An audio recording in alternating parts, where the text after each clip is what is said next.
800-704-2000 or go to OmegaTaxCredits.com and find out. Jay is right. For your business, there is not a more important 10 minutes.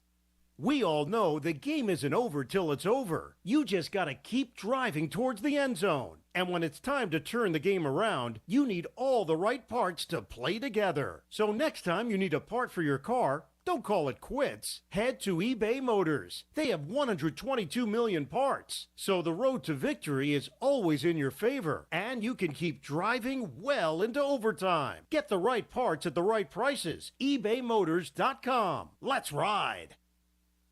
Hey, Ellerby, have you tried our new menu at Clean Eats? I was planning on going there today. Tell me what's new. First of all, you're going to love our new melts. A melts is a quesadilla folded over like a sandwich full of things like beef and queso and chicken parm. Scott, tell me you got more. Man, I do. We have pretzel bites with queso, our fabulous meat and taters wrap, and we even have Clean Eats mac and cheese, complete with beef or chicken on top. It all sounds awesome. I'm going to head over there now. Fantastic. I hope to see everybody at Clean Eats, 805 Red Banks Road, Arlington Village.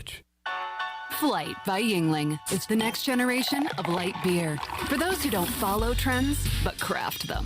Flight by Yuengling is 12 ounces of uncompromised refreshment from America's oldest brewery. With only 2.6 grams of carbs and 95 calories, this is premium refreshment 6 generations in the making. Don't just raise a glass, raise the bar. Flight by Yuengling. Available wherever beer is sold. DG Yuengling & Son Incorporated, Pottsville, Pennsylvania. Please enjoy responsibly. Jeff Stein, our special guest from Brown & Wood. Hey, Jeff, electric cars are coming. What's that mean for Brown & Wood customers? For the customers, like it or not, EV is coming. We've installed 5 electric vehicle chargers here at the dealership. We have the all-new Cadillac Lyriq coming at 1st of 2024, and we've just seen the first reservation for the new Sierra EV. People are interested in electric vehicles. How can they get up with you? They can visit us at brownandwood.net or 329 Southwest Greenville Boulevard. Brown & Wood, 4 brands, 3 generations, 2 rooftops, and 1 goal. To make sure you leave a happy customer.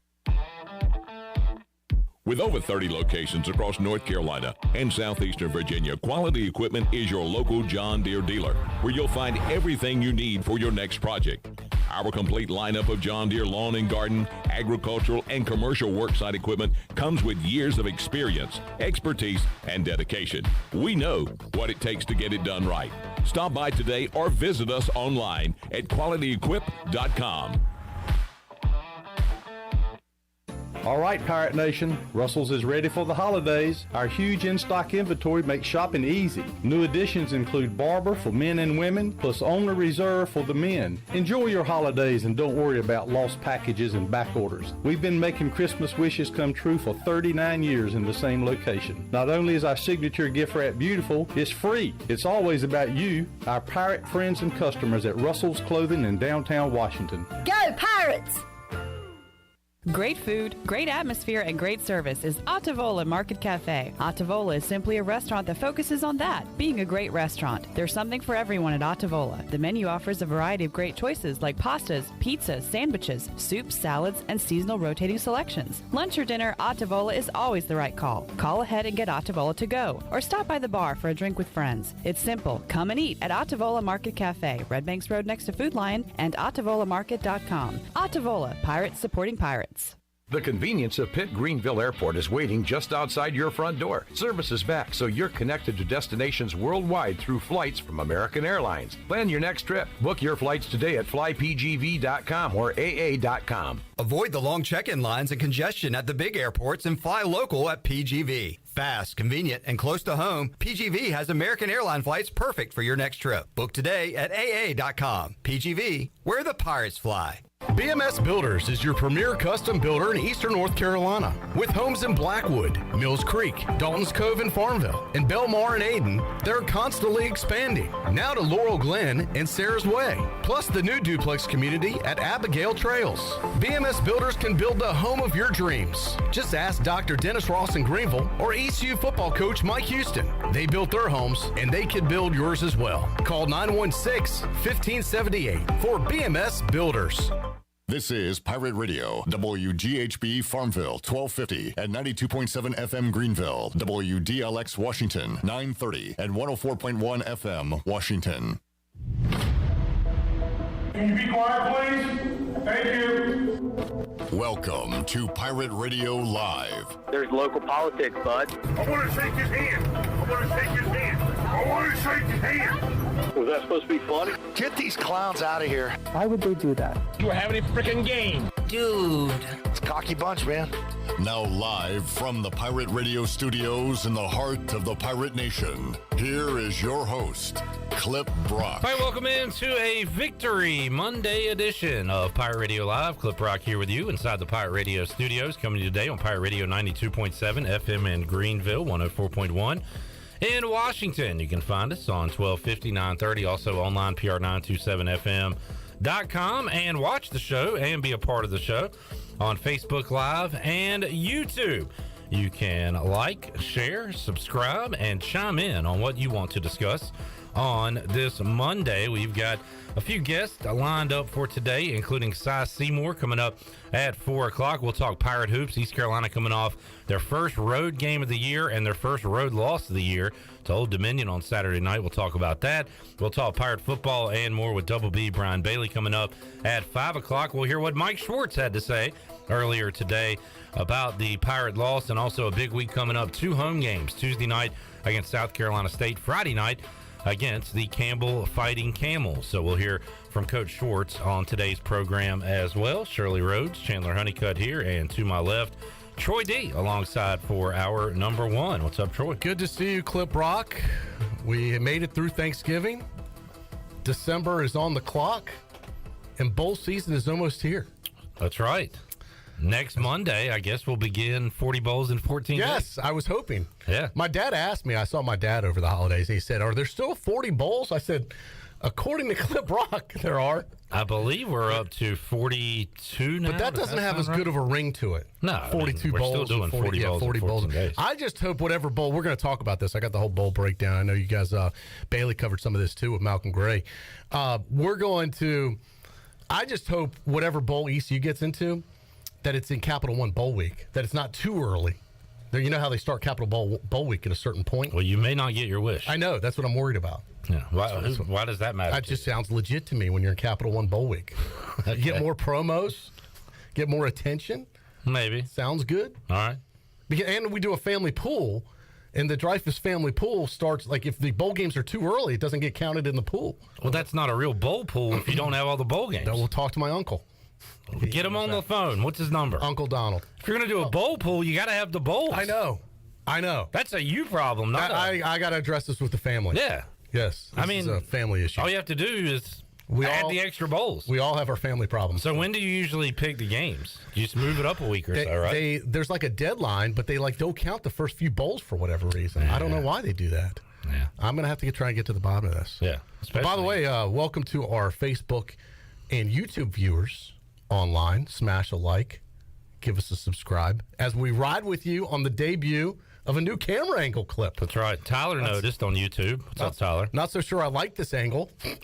Oh, I definitely don't. It's terrible. I want less cameras. This is a terrible angle. I want less cameras. We're adding more cameras. For guys like me and you that, Not a fan of the cameras. Yeah. I don't have a problem with the cameras. This is I need the angle to be high, not low.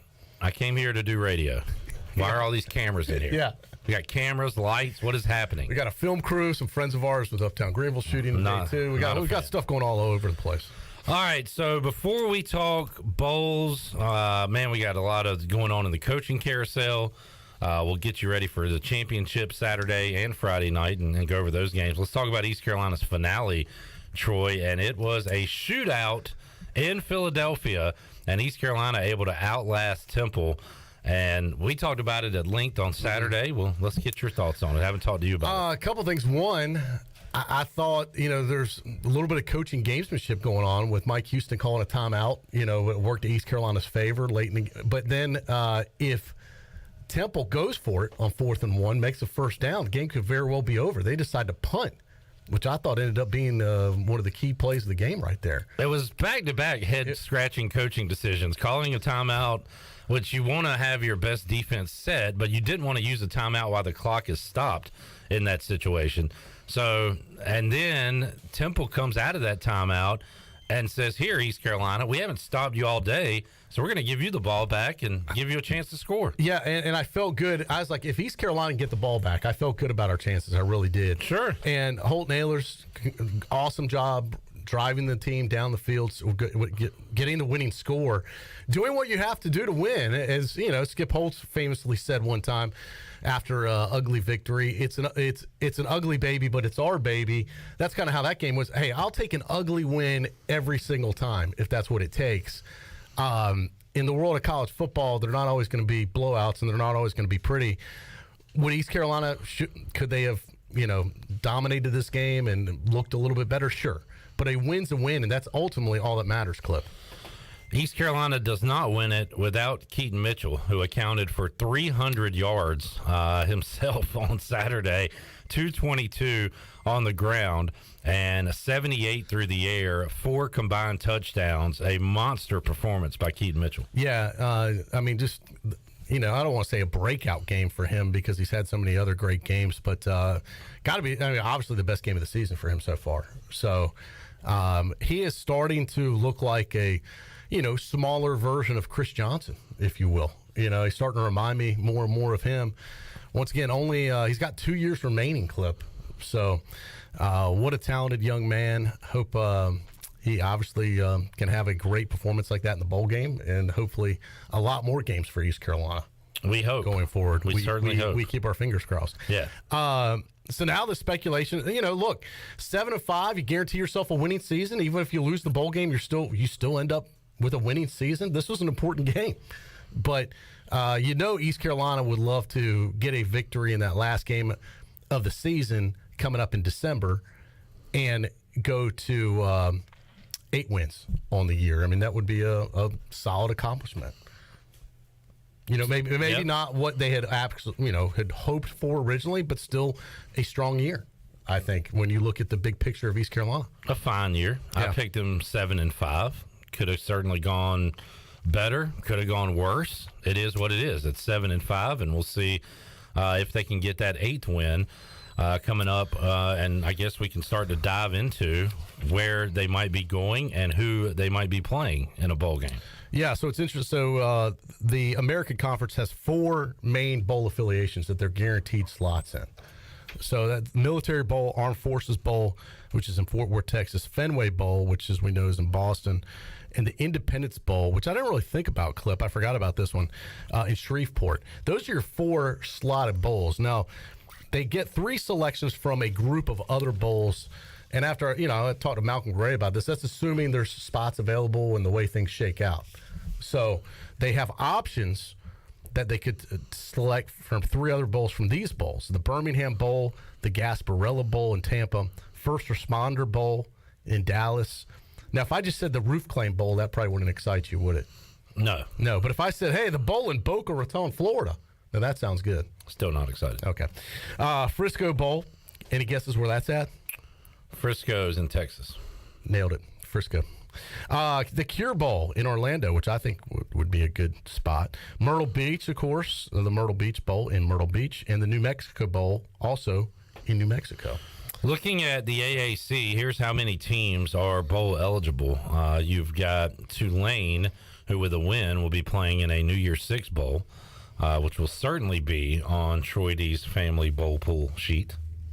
Yes. A New Year's Six Bowl. Indeed. Absolutely. UCF is bowl eligible along with Cincinnati, SMU, Houston, ECU, and Memphis.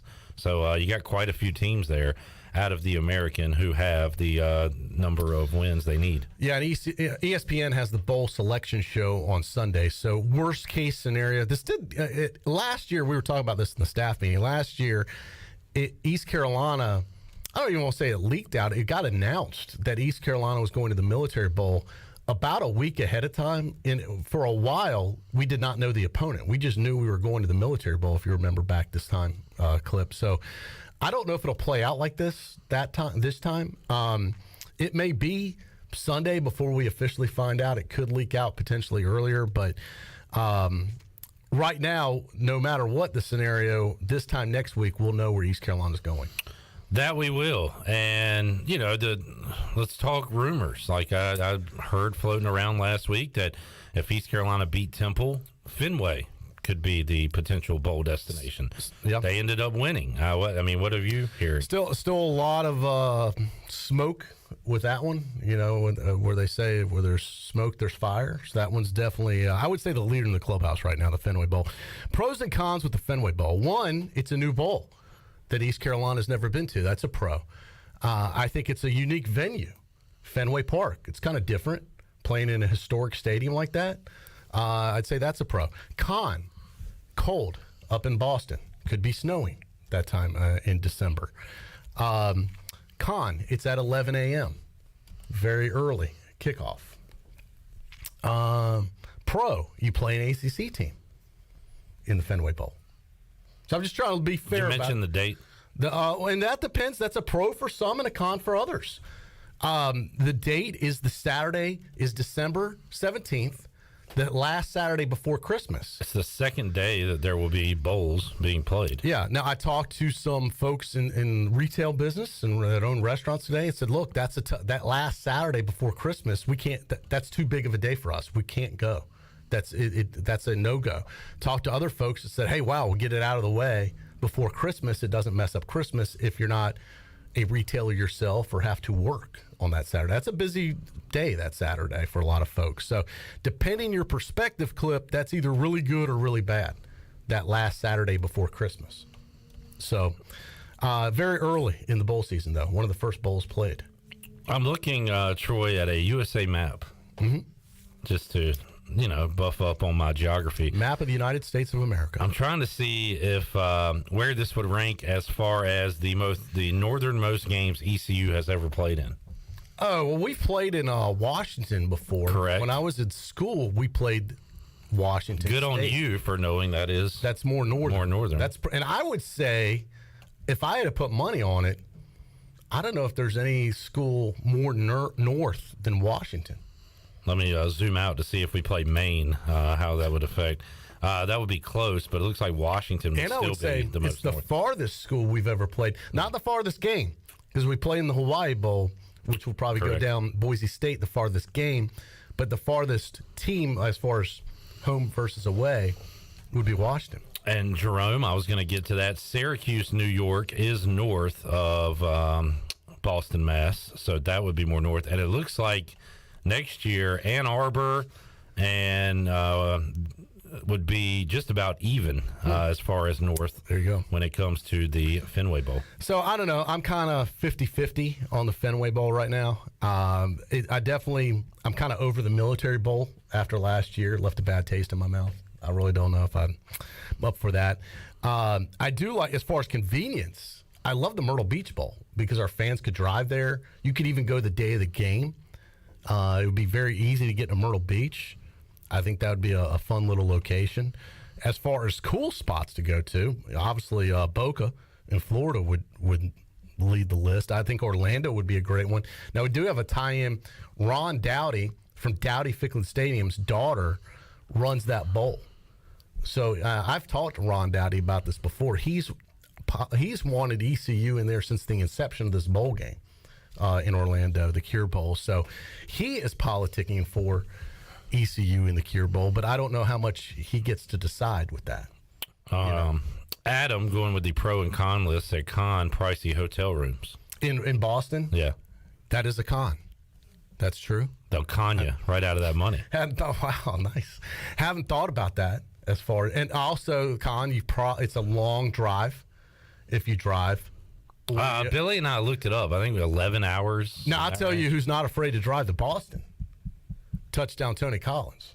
That dude used to drive like crazy to Boston back and forth, which I was like insane. But especially that time of year where it could be snowing. Pirate Radio, RV, Tony driving?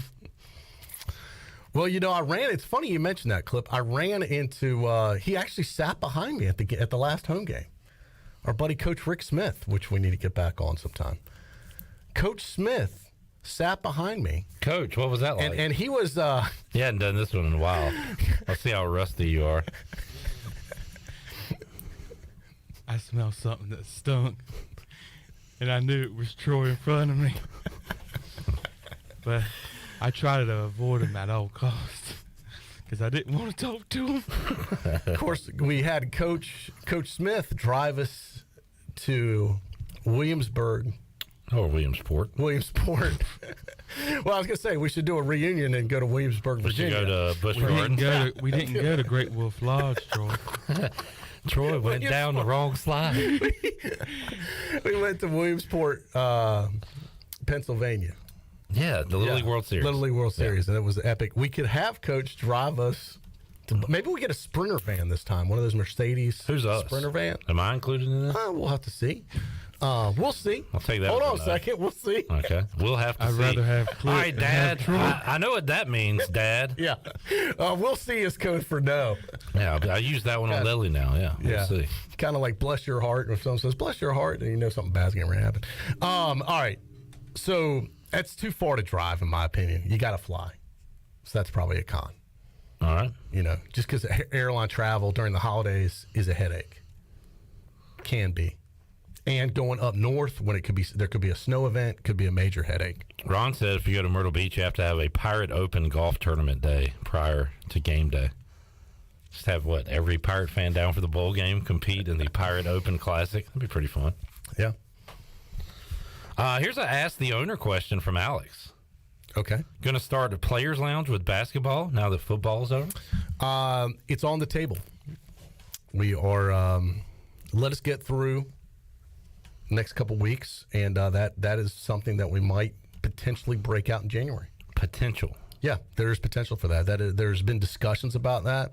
Good question. And that is a good question, and that is actually something we're looking to add coming next year, which is just about a month away. All right. Awesome. Yeah. All right. What are you feeling for a bowl opponent? We had Daniel say if we match up with Syracuse in the Fenway Bowl, we would have a slight advantage because the Orange play in that filthy dome. Interesting. Well, that's true. Cold weather boys not used to the cold. That's a legit point. I don't know. I watched one of Syracuse games. They looked like they had kind of a pretty decent offense. I forget who they were playing at the time. Who doesn't have a good offense you would like to play against?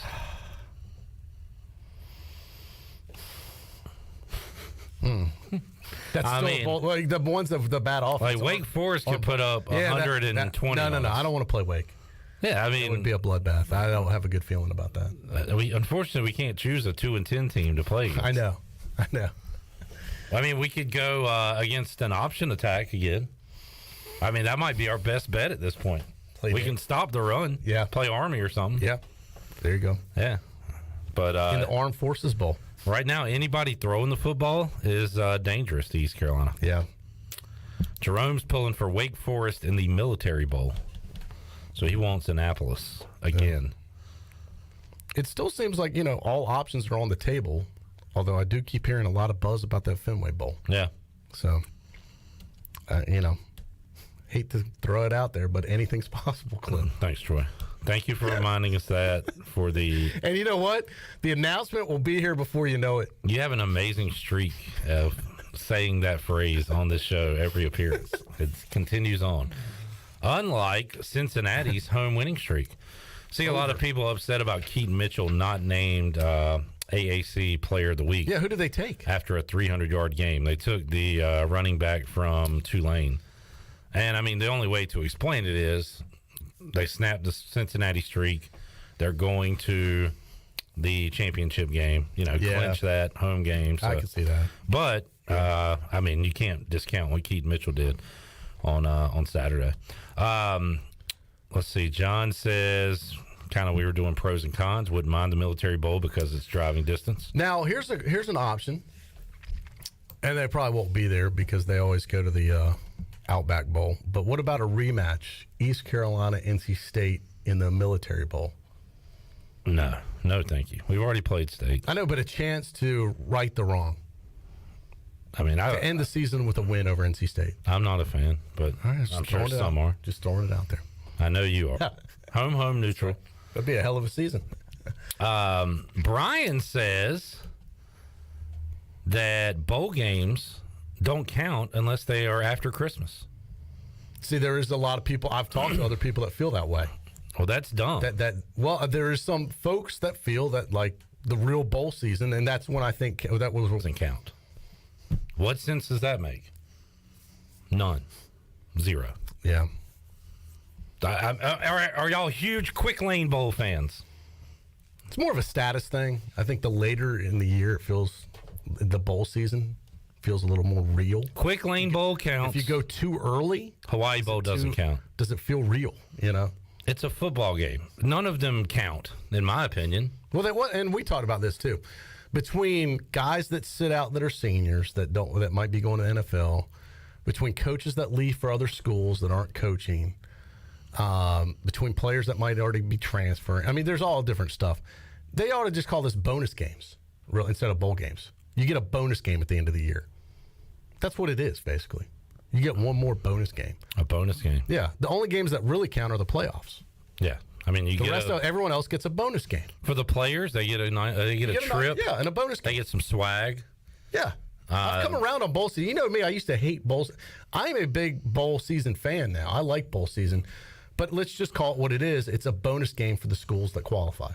They are all basically exhibition games. Correct. If there's no stakes. If you win, the same thing happens that if you lose. You go home. But it feels good to win a game. Absolutely. And you win the last game of the game. And you want to win. Herm Edwards said you play to win the game. Sure. We're not going there just to show up. We want to win the game. But if we do win, we just go home. You hear the phrase win or go home? Right. You can lose or go home, or win or go home.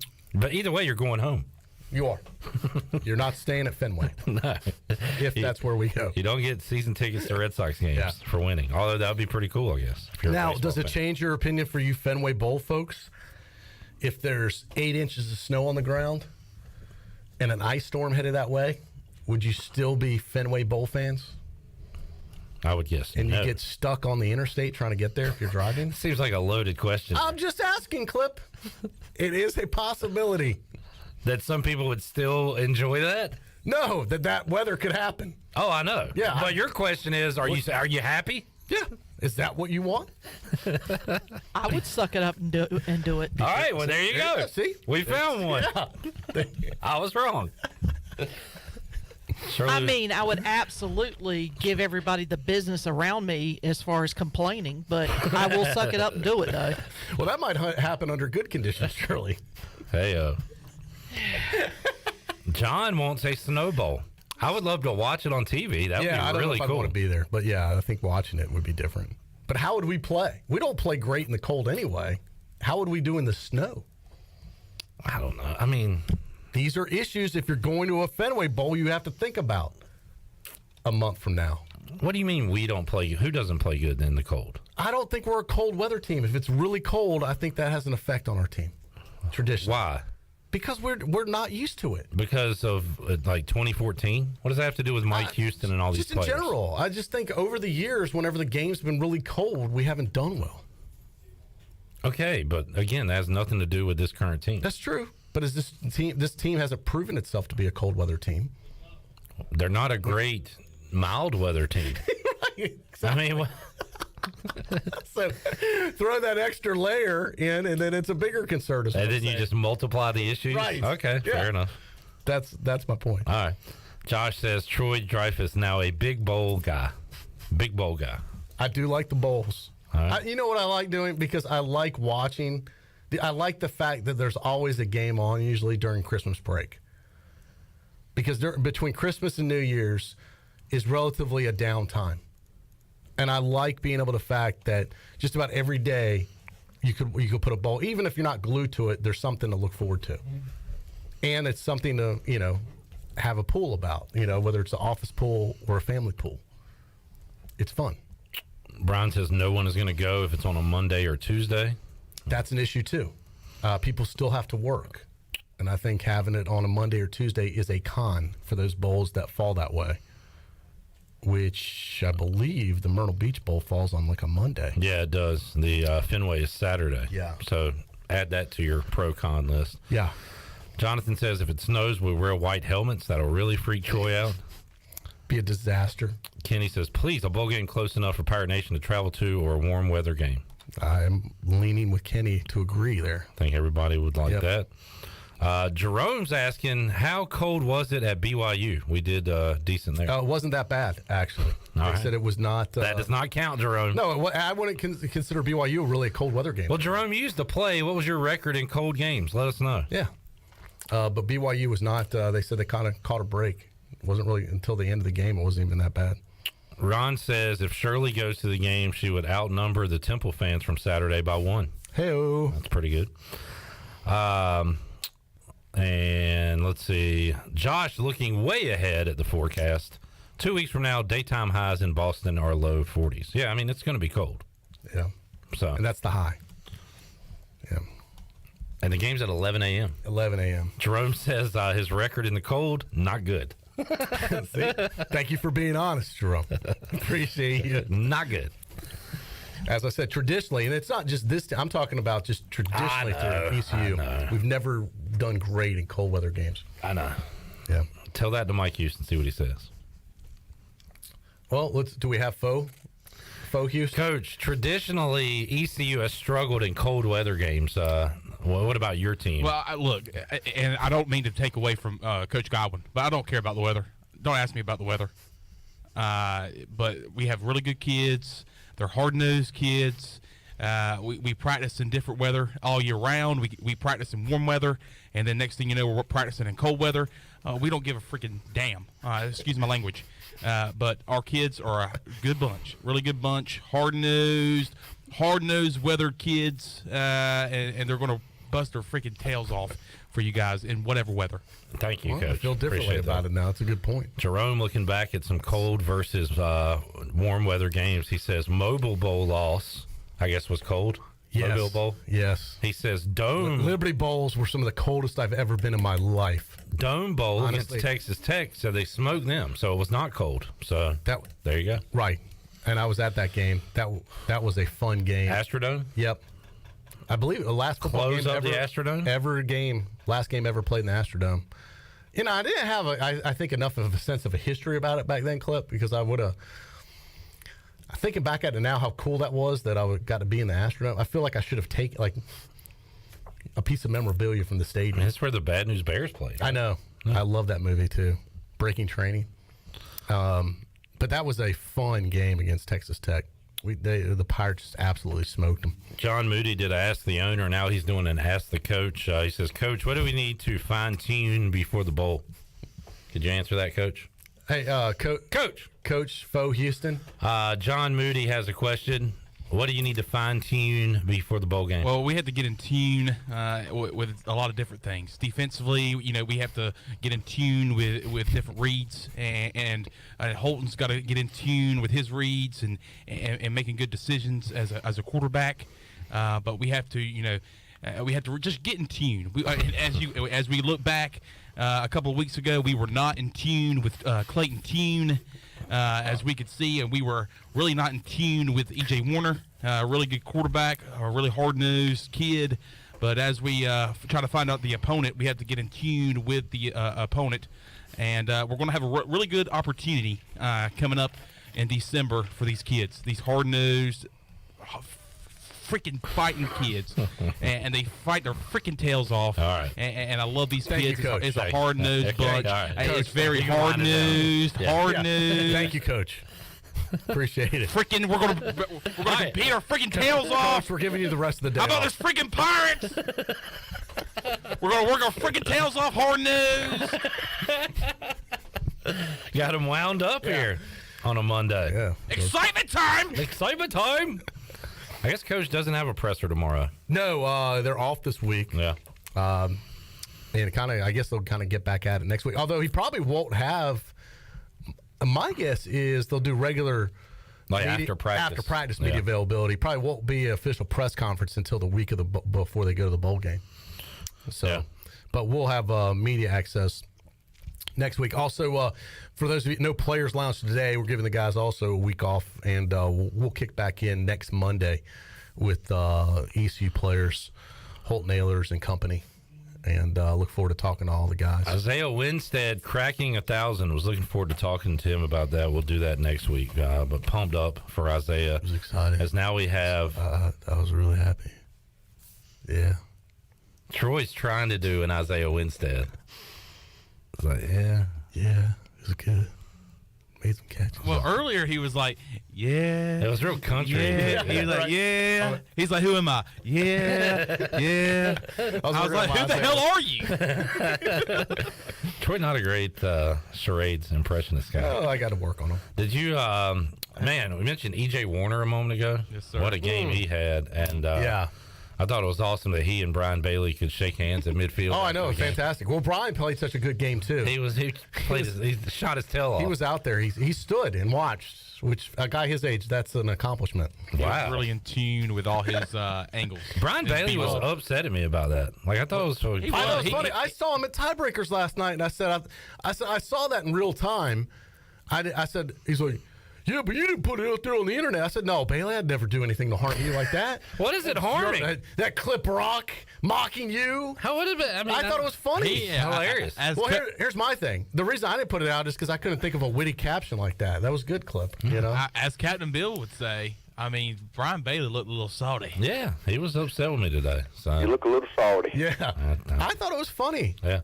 He should be happy for the exposure. I try to be equal opportunity about who I go after. I mean, I go after myself at times. So yeah, I love Brian Bailey.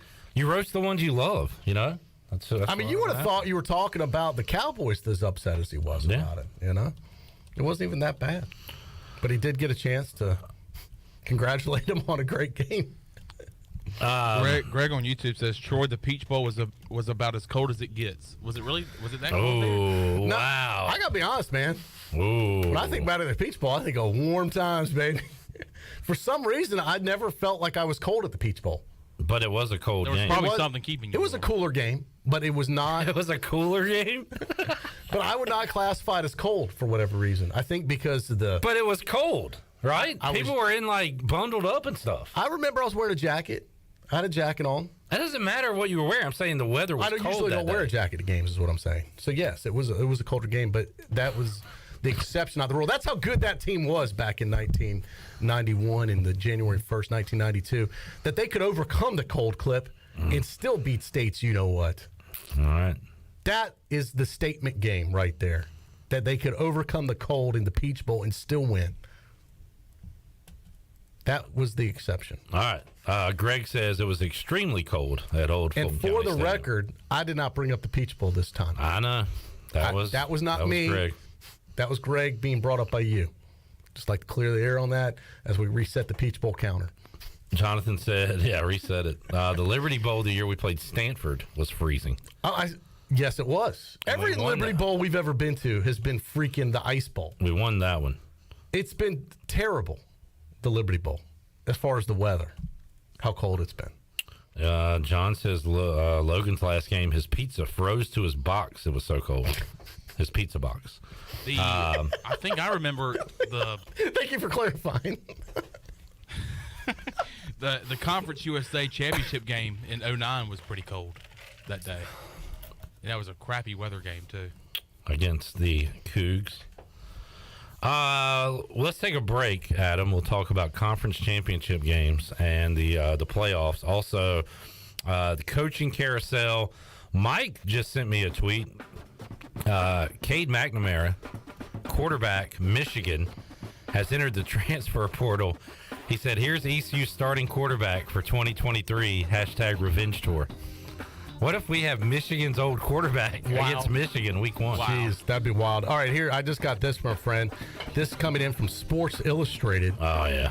As they are predicting their bowls, which I'm not opposed to this.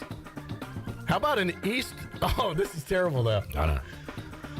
They have Eastern Michigan against some school I've never heard of. Who is Eastern Carolina? Couldn't tell you. And this was Sports Illustrated? This is Sports Illustrated. What a shame. At the Boca Raton Bowl. 7:30 kickoff, which I like on ESPN. What date is that? December 20th. What day is December 20th? That's what I need to check. Let me look. The 20th is a Tuesday. Eastern Michigan versus ECU. Eastern Carolina in the mouth of the Rat Bowl. How about this? How about East Carolina versus East Michigan? Why don't they ever make that mistake? Loser has to change their name. Either we'll be Eastern or they'll be East. Yes. Now that would mean something. Let's put some stakes on this. I'm all in on that one. You know who wrote that article, by the way? I did a little digging today. Who? Dick Johnson. No kidding. No kidding. How appropriate. Dick Johnson. So good work by Dick Johnson. Or bad work. Man. Dick needs some work on that. He's had a rough life. His name's Dick Johnson. Maybe we should think he got made fun of when he was a kid? I'm going to say yes. How about as an adult? I'm going to say yes. I'm going to say yes. Would you not change your name or go by your middle name like as you got older? Or like, even if you go by Richard Johnson, I guess it's just... Well, he goes by Richard. His name's Richard Johnson. Yeah, but wouldn't you go... He's got to have a middle name. Like Jimmy. I don't want to say Go by Jimmy Johnson. I don't want to say his middle name. It's crazy. I can't say it. Go ahead, say it. I don't know his Tell me middle the break. name. I don't know his middle name. All right, we'll take a break, come back. More to go. Pirate Radio Live after this.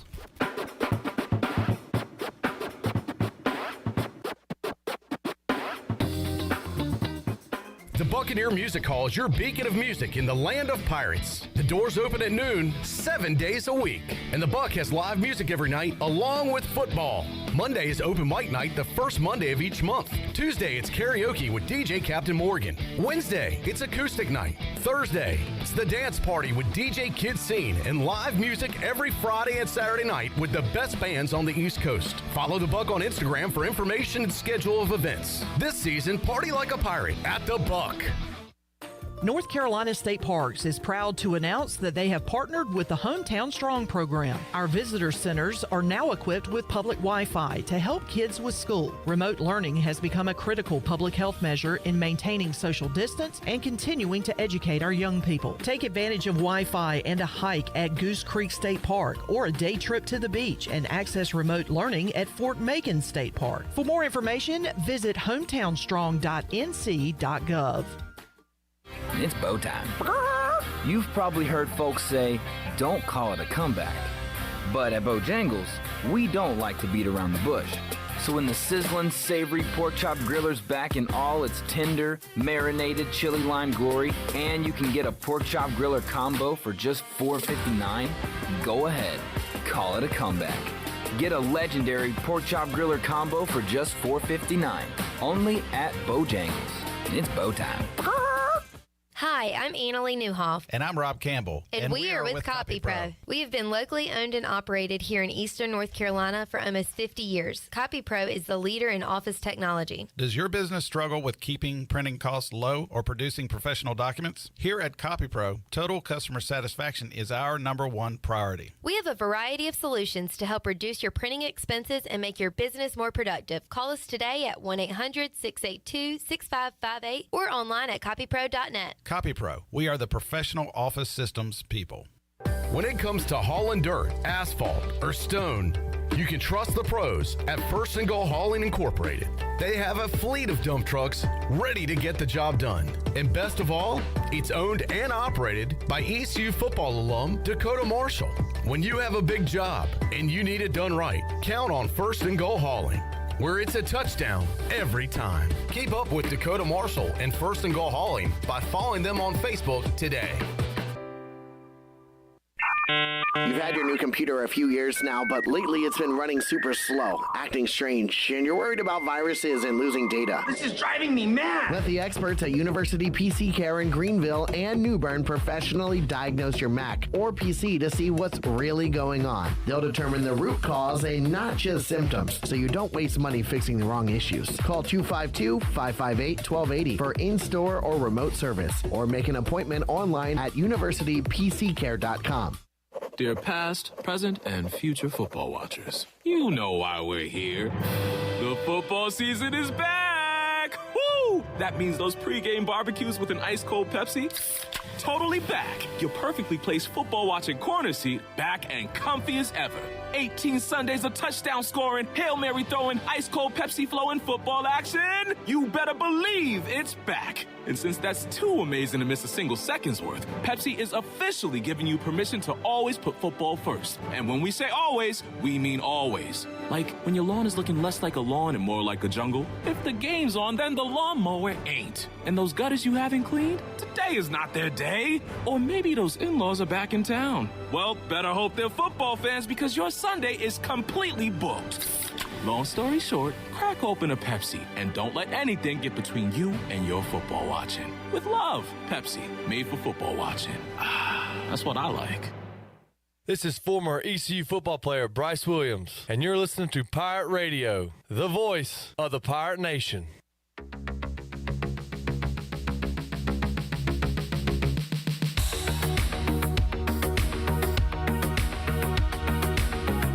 You're listening to Hour 1 of Pirate Radio Live. Do you need custom t-shirts, apparel, or promotional items for your business, organization, or event? Keep it local. Print it local with University Sportswear. Contact them today at universitysportswearenc.com. Now, back to the show. Welcome back. University PC Care has been Pirate Nation's go-to IT expert since 2006, and they are the local tech support experts for any of your business needs. Let University PC Care take care of it so you can take care of business.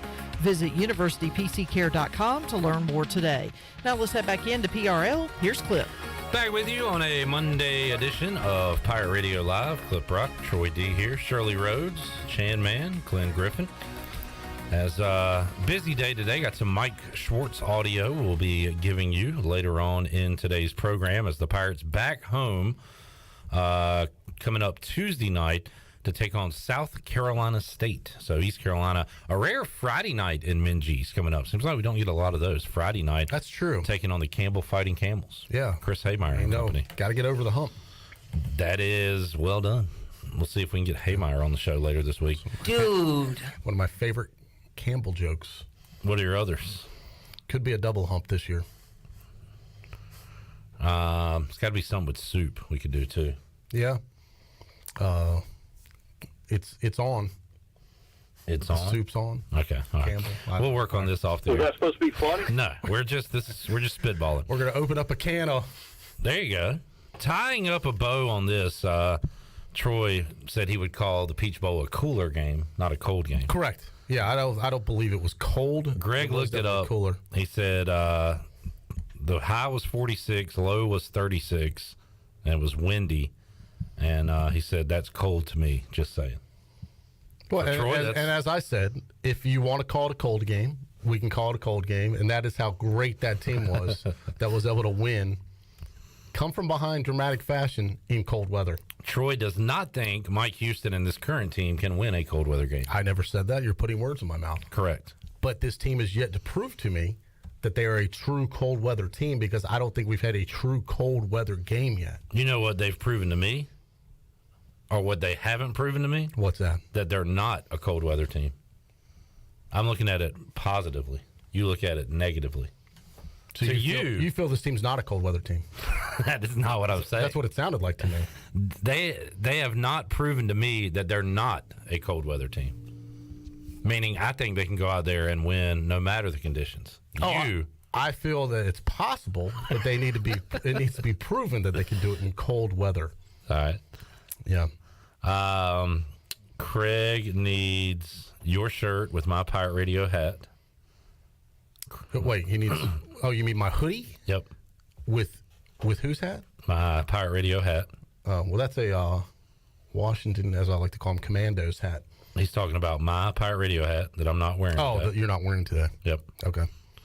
Although right, we do have we got like the blacked out look going today. We did a blackout. Troy said he would agree to show up to the show. On Thursday, we're doing a gold rush. You know, I'm not a big fan of that clip. We're doing a I'd gold rather rush. go with the icy whites, quite honestly. All right. So there's that. Okay. Championship weekend. Do you care about this weekend in college football, Troy? Like, is it on your radar?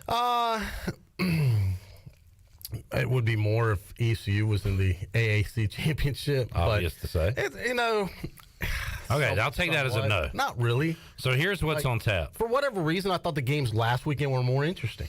Friday night, and Michigan Ohio State was a more interesting game to me than Correct. Michigan Purdue coming up. Agreed. So if you're going to look at it that way, no, I don't care about the Big Ten championship. I did find myself watching a lot of Big Ten Ohio State. Michigan Ohio State. Yeah. I think Friday night is the game I am most interested in this weekend, and that would be Utah versus USC. USC has one loss this year. Yeah. That was to Utah. And they play with USC. If they win, they're in. They're in the college football playoff. That is Friday night on Fox. Saturday at noon, can TCU keep it going? Here's a question What a story, for you, Troy. by the way. This is pretty incredible. So Lincoln Riley Friday night, Garrett Riley Saturday. What about noon. those two guys facing each other in the championship? Could happen. Because you could have USC at 3 and them at 4, or however it's possible. 4 and 3. So, at this point, I hope Michigan wins the whole damn thing. I'd love to play the reigning national championship. So TCU, if they lose to Kansas State, should they be in the playoff? I think if TCU loses, they're out. That is a shame. I just they're feel being punished for playing a championship game. Correct. Because you're going to put in a team that did not play in a championship game, Right. most likely. Correct. I'm just saying that's what I think it'll play out. I think they'll be punished. I do too, and I don't think that's fair. But And some of it may be, how do they lose? Is it like really, really close? Maybe they could still skin by. But yeah, if they get, like, Ohio State looked bad in that loss against Michigan, they're out. In my opinion. Maybe. In my opinion. Maybe. But it wasn't like a close game. If USC loses and TCU loses, Ohio State's in. Way in. Now, easy in. It's UNC's in the championship game. Yeah. Against Clemson. Now, I was busy with Thanksgiving this weekend. I didn't get a chance to see what happened with UNC lately. I know they had a big rivalry game against State. I know they played a couple basketball games over the weekend. I didn't know if you guys got a chance to see what happened or have the score update or anything on the Buccaneer School Board for those. They lost one less football game than they did basketball games over the last few days. Oh, so they lost against State. They did. Oh, that stings. Well, how are they doing in basketball? I know they've lost 2 in a row. 2 in a row? They just said Oh, wow. they just made history today.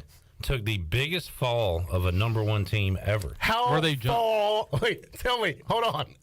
How far did they fall, Clip Brock? From number 1 to number 18. Wow. 17 spots. Wow. What a stumble down the staircase. Jesus. And, Man.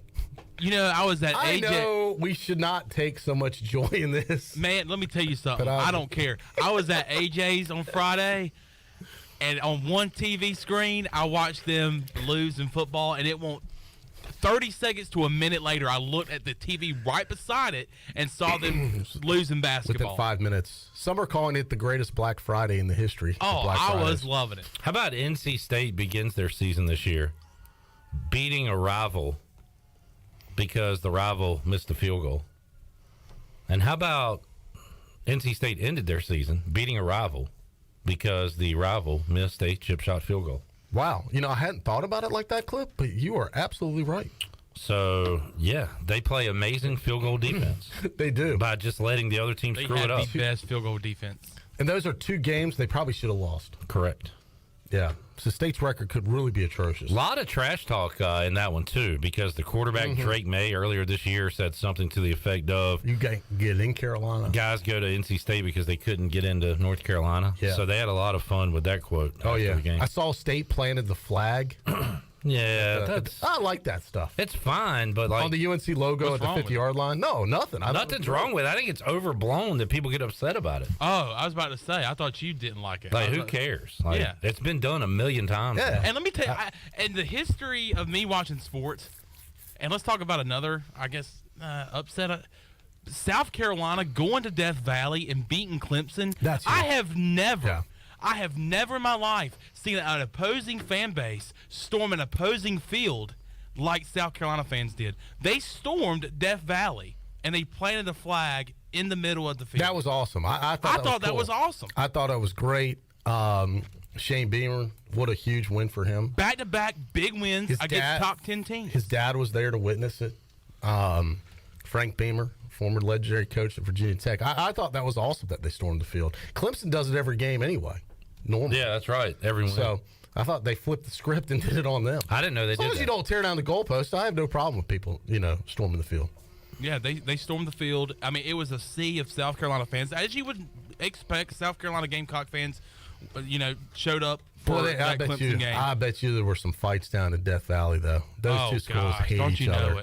Don't you know it? There are some, Don't you know it? There's some backwoods folks down there, too. Oh, yeah. I bet you there were some fights like you wouldn't believe leaving that game. But Columbia, South Carolina, if you were to put a picture of Jesus Christ or Shane Beamer side by side, they wouldn't be able to tell the difference because they are seeing him as that person today in Columbia. Back-to-back wins, top 10 Tennessee last week. Rattler Jesus Beamer. Spencer Rattler is Noah. Yes, he's building the ark. He's building the ark, and what else from this weekend? Well, first of all, we'll get to the coaching carousel in a moment. Mike P. said, stop relishing in UNC's losing so much. It'll result in them winning the ACC championship in football this weekend. I'm containing myself, Mike. I could have done a lot more. A younger Troy D would have gone on and on about it. All I did was ask a question. How do they do? I wasn't necessarily relishing. I was just curious. And look, I'm not going to be surprised if UNC wins this weekend. I know. Clemson is not good. We told you. They said it last week. Yeah, I've said it long before that. Yeah, like they're not good. As long as DJ Uiagalelei is their quarterback, they can lose any game. Clemson's on a fade right now. Ukulele. Yeah, I thought he said ukulele too. Greg said Chandler must not have seen us storm NC State's field back in '87. I was going to say that, but I didn't want to bring it up. Well, you're right, because I was at that game. Chandler was negative 13 years old. Yes. I was a junior in high school back then, and at that game when ECU that was my first ECU game. And actually. I love that. I pulled for ECU over NC State because I always disliked State. And that was my first experience with the ECU fan base, which I found to be a very fun and entertaining fan base. And I watched the game in the ECU section back then. I was probably 15, 16 years old. It was a great first experience to the Pirate Nation. Great moments. At that time, we were only Pirate Country. Then we expanded to a nation? Yes. Interesting. Here's an interesting question. I wanna turn it to if this happened to us. LZD says, will Tulane's coach, Willie Fritz, now is that a done deal that he is going to Georgia Tech?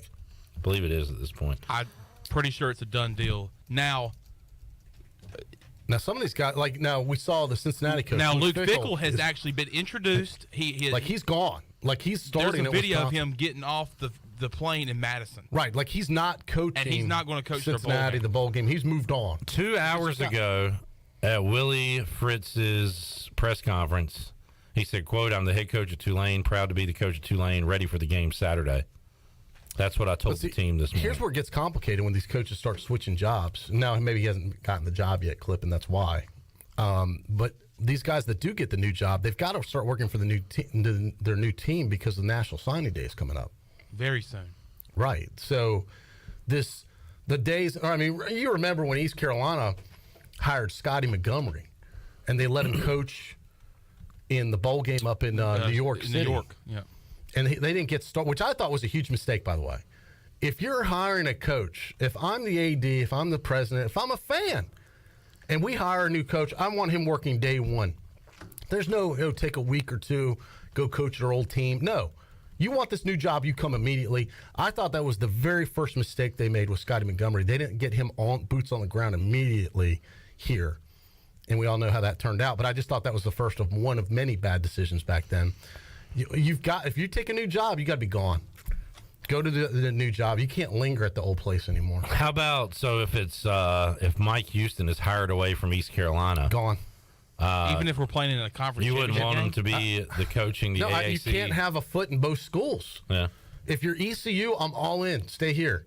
If you move on and you take a job wherever that school is, university of such and such, then that's your new school. I respect and you let one of the you let Blake Harrell or someone else take the reins, or Donnie or somebody be the interim coach for that game. Well, I don't know if you want me. I mean, they're ready to run me out of town right now. They're ready to fire me right now. I We got breaking news according to the big dog. I thought we had a bonfire out back. Turns out it was people with stakes and on flames coming off their sticks there in the backyard in there. I will say Donnie's one of the most likable coaches to talk to. Well, I agree with that. Donnie's hilarious. What's the breaking news? Oh boy, We have a new. Don't get catfished. Well, let's make sure we're not catfish, but I'll say it anyway. We're not. And this is actually what has been expected. The coaching carousel is happening right now. It continues to happen because Auburn is finalizing a deal to make Hugh Freeze their next head football coach. And that is a cold take right there. Huge cold take. They were going to make him head coach by hook or by crook. It's a deep cut for you. Hope you enjoyed that one, folks. I still love that picture of him in the hospital bed. That's a huge hire. But it looks like, Hugh Freeze. Do you know Hugh? You're damn right, and he's heading to Auburn. All right, breaking news. Hugh Freeze to Auburn. He hopes to put the ice on Nick Saban. He is back in the SEC, folks. So, what a terrible way. Ladies of the night, get ready. What a terrible way to get out of Liberty. Getting smacked by New Mexico State over the weekend. Oh, yeah. 1 foot out the door. He knew he was going. Yeah. He's gone. And he's gone. Yeah. All right. Let's take a break. We'll come back. We'll wrap up hour number one. You asked me, where do you guys stand? If your coach gets hired away and there's still a bowl game, do you let that coach, or do you say you need it? If I'm the school that's hiring, I want that coach to start right away. So that would rule it out anyway. But we're looking at it from the standpoint of you don't have a head coach. Right. Your coach just got hired away. I look at it as then he's distracted anyway. We're not going to get the best version of him. He's distracted. Maybe the players are distracted knowing he's going somewhere else. I'd do a play. I'd let Holton Ahlers and the players decide. I guess. Yeah, it unfortunately won't work like that, but I respect that. On if the coach could stay? On if they want him to coach the bowl game or not. Well, I guess the coach wouldn't really care if the AD doesn't let him and all the coach wanted him, all the players wanted him to, that would piss all them off. I still think the way this day and age with college football national signing period is, these schools making these hires want them working immediately. I know. So it's taking that option off the table. Yeah. Of whether it used to be guys could kind of work it out like a Scotty Montgomery. But Willie Fritz is apparently still going to coach Tulane. And if I was the Tulane AD, I'd say hit the road. We don't need you. We don't want you. Get on out of here. Pack your bags. All right, we're back with more after this.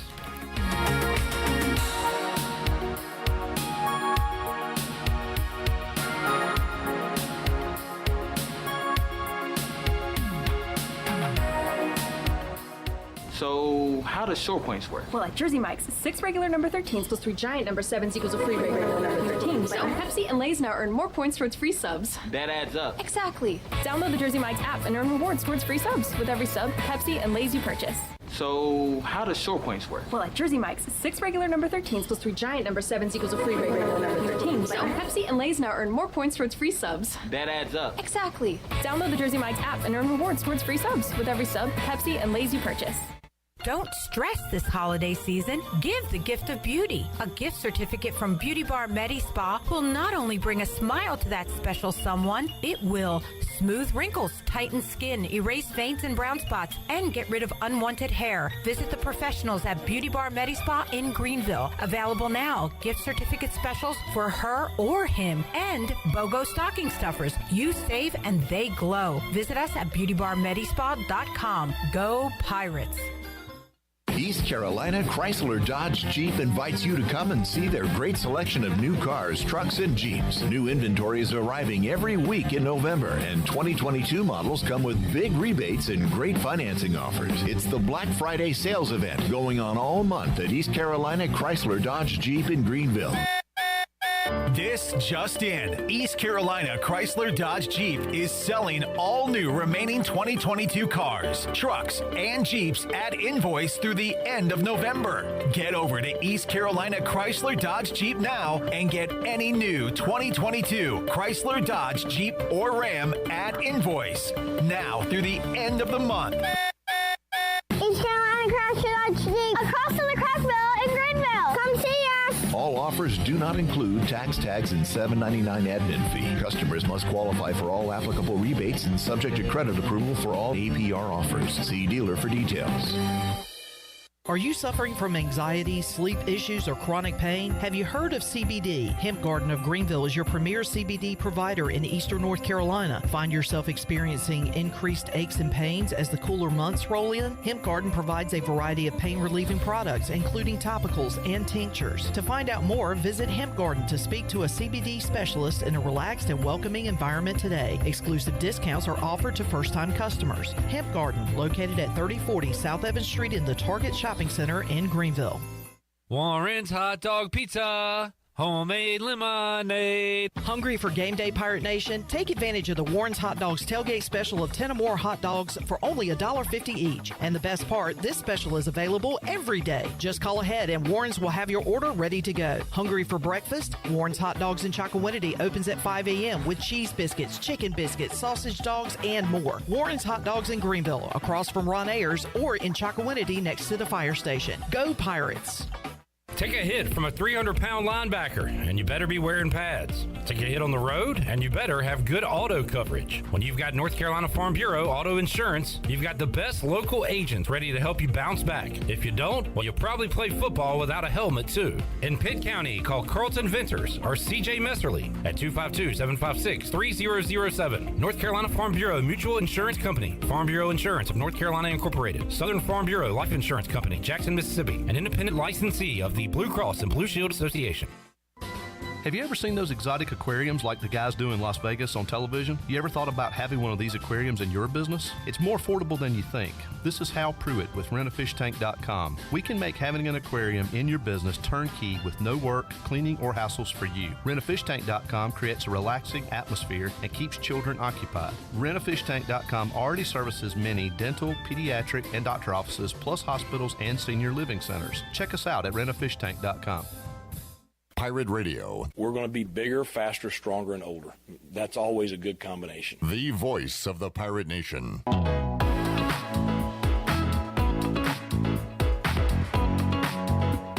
You're listening to Hour 1 of Pirate Radio Live. Do you need custom t-shirts, apparel, or promotional items for your business, organization, or event? Keep it local. Print it local with University Sportswear. Contact them today at universitysportswearenc.com. Now, back to the show. Welcome back. Do you need custom t-shirts, apparel, or promotional items for your business, organization, or event? We'll keep it local and print it local with University Sportswear. Contact them today at universitysportswearenc.com, the official sportswear provider of Pirate Radio. Now let's head back into PRL. Here's Clip. All right, back with you on Pirate Radio Live. Boy, this December, January, going to be full of coaching carousel news and also player carousel news when it comes to the transfer portal. But already a lot going on in the American. The Cincinnati move won't affect us because Cincinnati is heading to the Big 12, but Luke Fickell taking the Wisconsin job. So now Cincinnati has to make a hire. Another couple other changes. Willie Fritz looks like he's on his way to Georgia Tech, but he still will coach the team in their American Championship game in New Orleans this weekend. But Coach Mo has been fired. Philip Montgomery came in the same year as Scotty Montgomery to the Tulsa Golden Hurricane.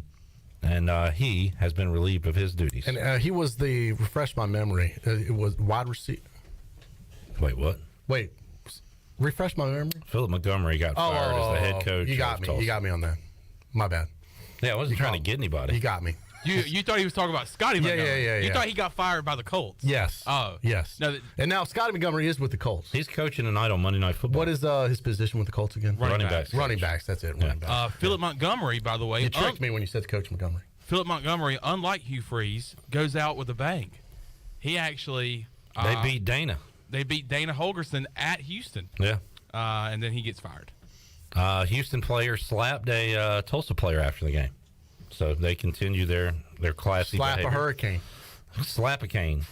Has South Florida made a hire? No, but I don't believe so. You know who I think would be great for that job? And I don't want to see him get him because he'd instantly make them a national factor. And he would know how to recruit. I know you're going to say, but why would he go there? could go. I agree. I think he's almost too big for that job. Why would he go to Colorado? I don't think he will. About leverage. Primetime Deion Sanders. I think. If he took, first of all, South Florida will probably pay him whatever he wants. I mean, that's a big time. I mean, their school is 50,000 students. I mean, their athletic budget is huge.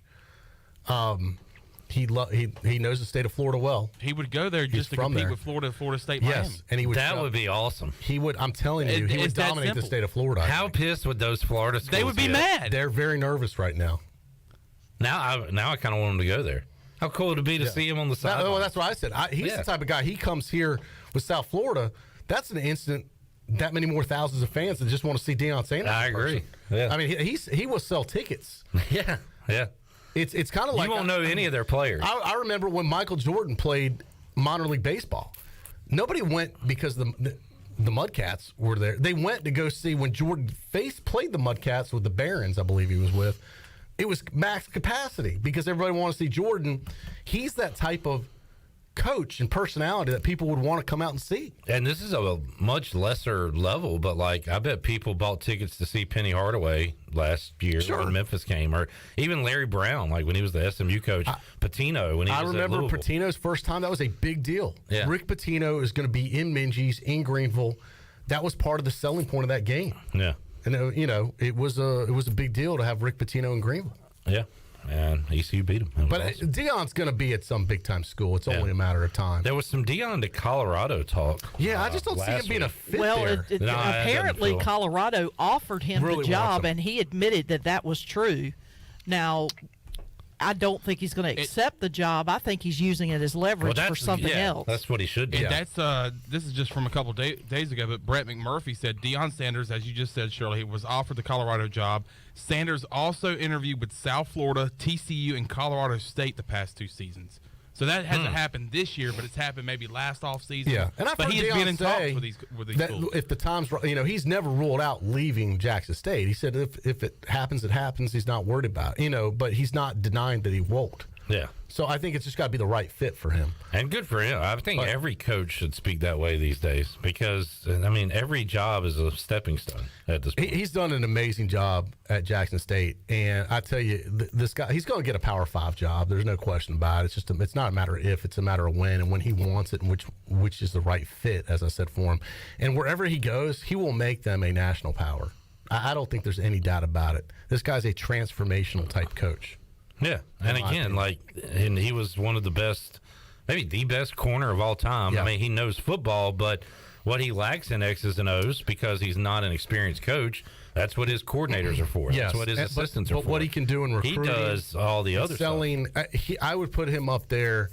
If he gets the right opportunity, he'll be right up there with Nick Saban, with Lincoln Riley, as far as a national factor in a hurry. Yeah, where he could come in a year and turn a program around. Yeah, I believe that much in what he's doing. He has made it cool to go to Jackson State and play football, and good for him. And he's got every celebrity in the country dying to be a part of whatever he's doing. He's got sponsors dying to be a part of whatever he's doing. And he has the it factor. I love the big boys being like, well, what are they paying their players there at Jackson State? Like they haven't been paying players since the dawn of time. I know. That is that's okay for us to do. Yeah. But when y'all shouldn't be able to do that. How dare you do I love that. I know. Love it. All right. Anything else before we wrap it up, Troy D? No, I think we've covered a lot of ground. And this has gone by quickly, Clip. We won't get into NFL much with you. I know.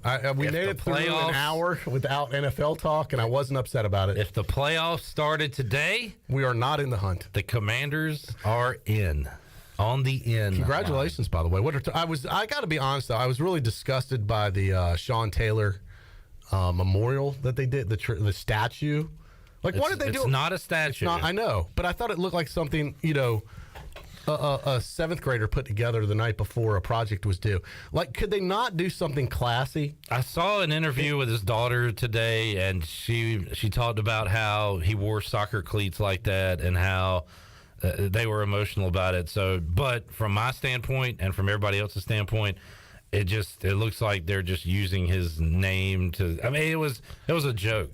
It was a mannequin. Yeah, it was a mannequin with a Nike jersey and Reebok pants and I don't know, and Adidas cleats. Right. It looked thrown together like a Dick's Sporting Goods mannequin. Right, it did. Well, now I would have been cool if they wanted to do a statue of him out front. Do that. That like they did of what's Arizona? Like they did for Pat Tillman. Pat Tillman. They should have done a statue for Sean Taylor. Well, there's statues everywhere. I mean, no, but I'm saying if you're going to honor him, do it the right way. It's a classic Dan Snyder crap. I just thought it looked very Bush League for an NFL team. And it's back-to-back years that this has happened. Yeah.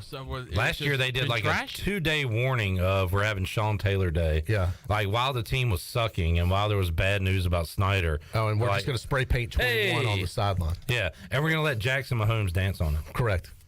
I mean, yeah. Look, football team's playing great. That's what I care about. Now, if let me ask you this hypothetical. They go to the playoffs. If the Washington, formerly known as the Redskins team, goes to the Super Bowl this year, do you change your opinion on Dan Snyder? No. If they win the Super Bowl, do you change your opinion? Does you know what? This guy got us a Super Bowl victory under his leadership. He didn't do that, dude. I can't cuss. Why he owns it?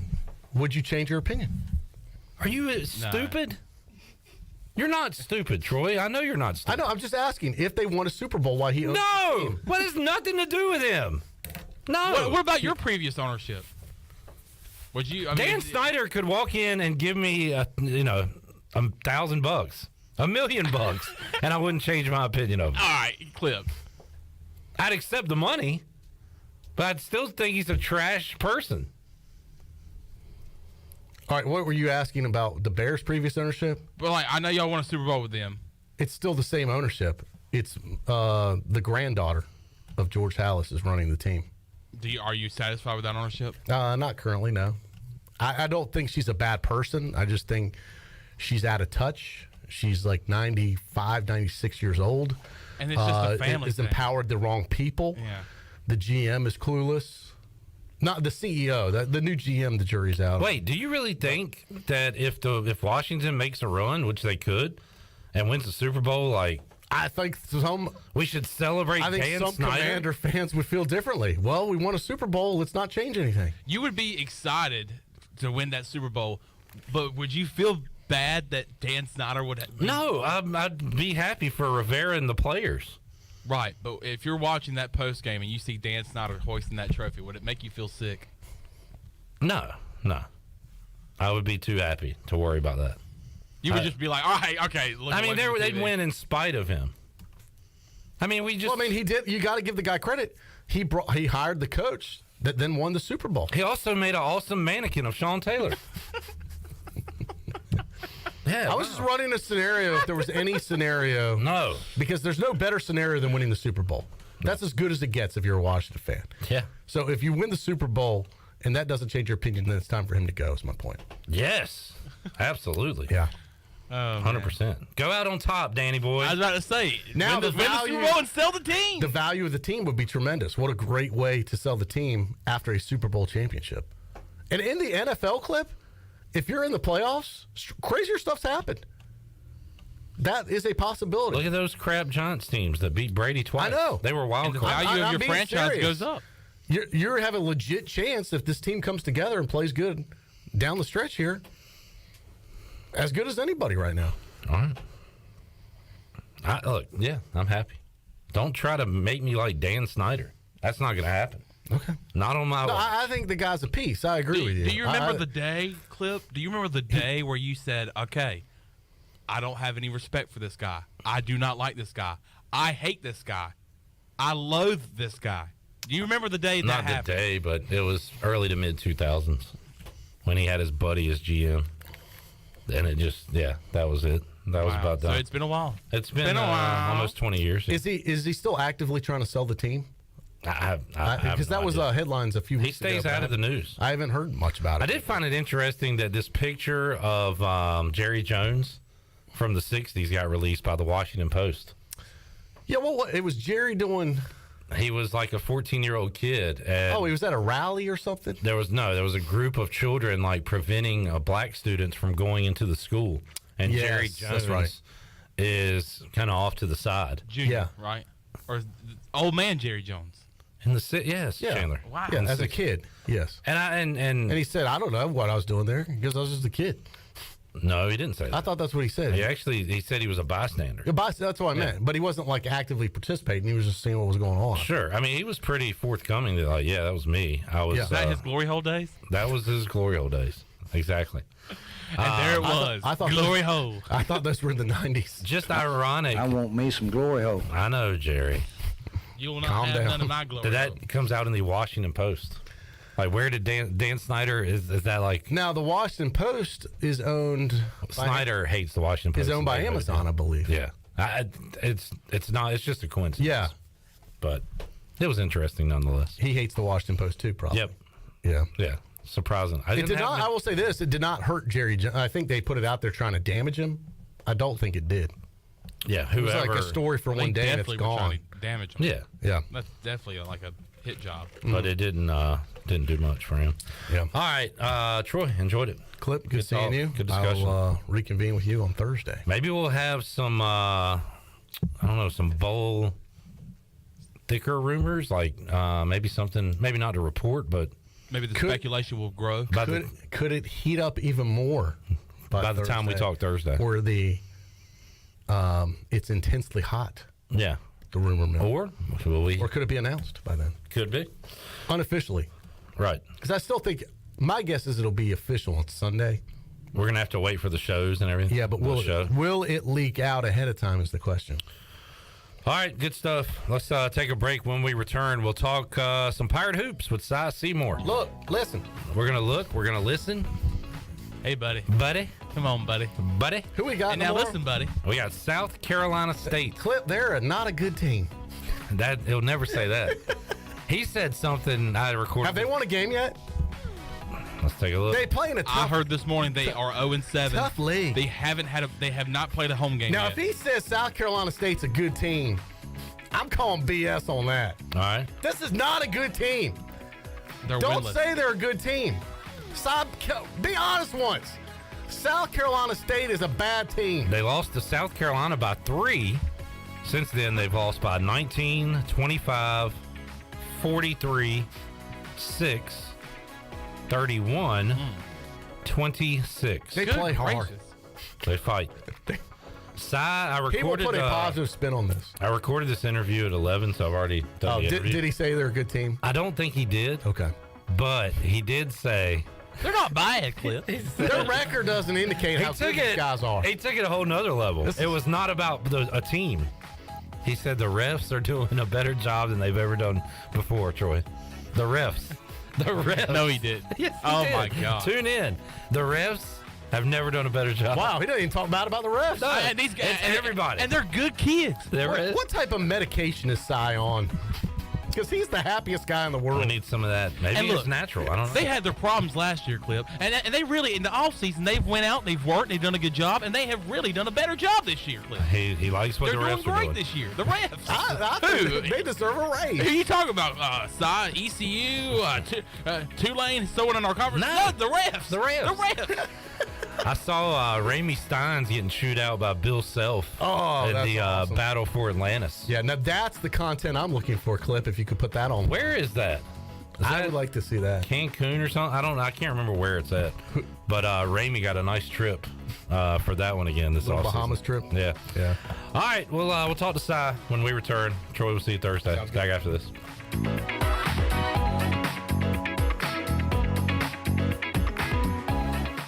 Eastern Pines Dental, located on East 10th Street beside Lowe's in Greenville, provides complete dental care to all ages, including implants, root canals, crowns, wisdom teeth removal, IV sedation, Invisalign, and much more. And as Eastern Pines continues to grow, we've added caring and kind doctors ready to assist you, including Dr. Ward, Dr. Lovick, Dr. Moore, and Dr. Mosley. Call 751-0770 to schedule your appointment today. The staff of Eastern Pines Dental thanks you for trusting them with your dental care. Are you ready for some football, Pirate Nation? Bud Light is America's favorite light beer and the official beer of the ECU Pirates. When planning your fun times this football season, be sure to pick up some Bud Light at your favorite retailer. Bud Light carefully brews their beer to be perfect for anywhere there's fun. Because when there's fun, Bud Light is there. Get ready to have fun this season, Pirate Nation, and always stay in the game and drink responsibly. Bud Light, the official beer of the ECU Pirates, and proudly distributed by Carolina Eagle Distributing since 1989. Country Mart has been locally owned and operated for over 40 years and is your premier country store serving the best cheese biscuits and country food around. Country Mart is open every day and has 2 locations in Bethel on Highway 11 and in Stokes on Highway 903. Both Country Mart locations are top-of-the-line fuel stations serving Shell gas, including 93 ethanol-free high-octane gas. Country Mart, fueling you up with great food in your engines with great gasoline. Go Pirates!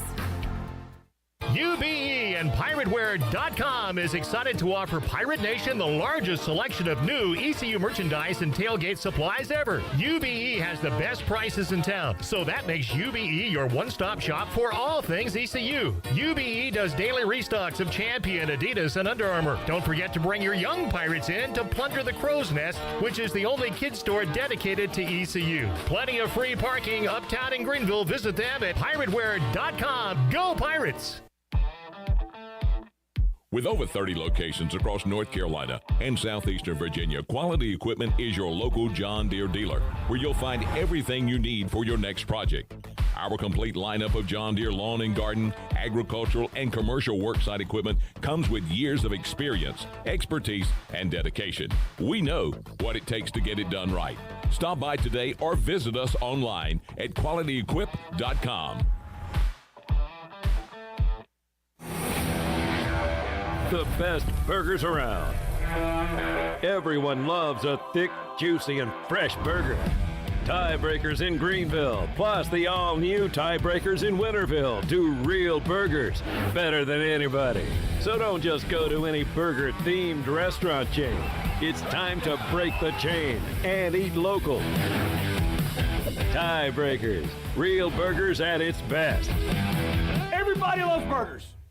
Revive Health and Wellness of Greenville is here to enhance your health, assist you with weight loss goals, improve your overall feeling of well-being, elevate your natural beauty, and to give you the confidence that you need and deserve. Locally owned and operated by Samantha Casper, Revive Health and Wellness has a new location and is ready to serve you. Visit them at 2459 Emerald Place in Greenville. Call today to set up an appointment at 350-1805 or go online at revivehealthwellness.org.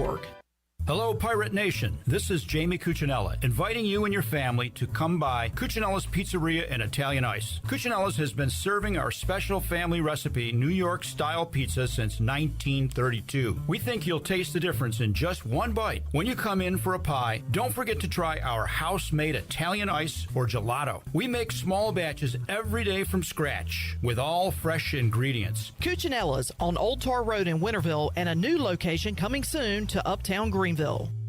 This is Pirate Radio, WGHB Farmville, 1250 at 92.7 FM Greenville, WDLX Washington, 930 and 104.1 FM Washington.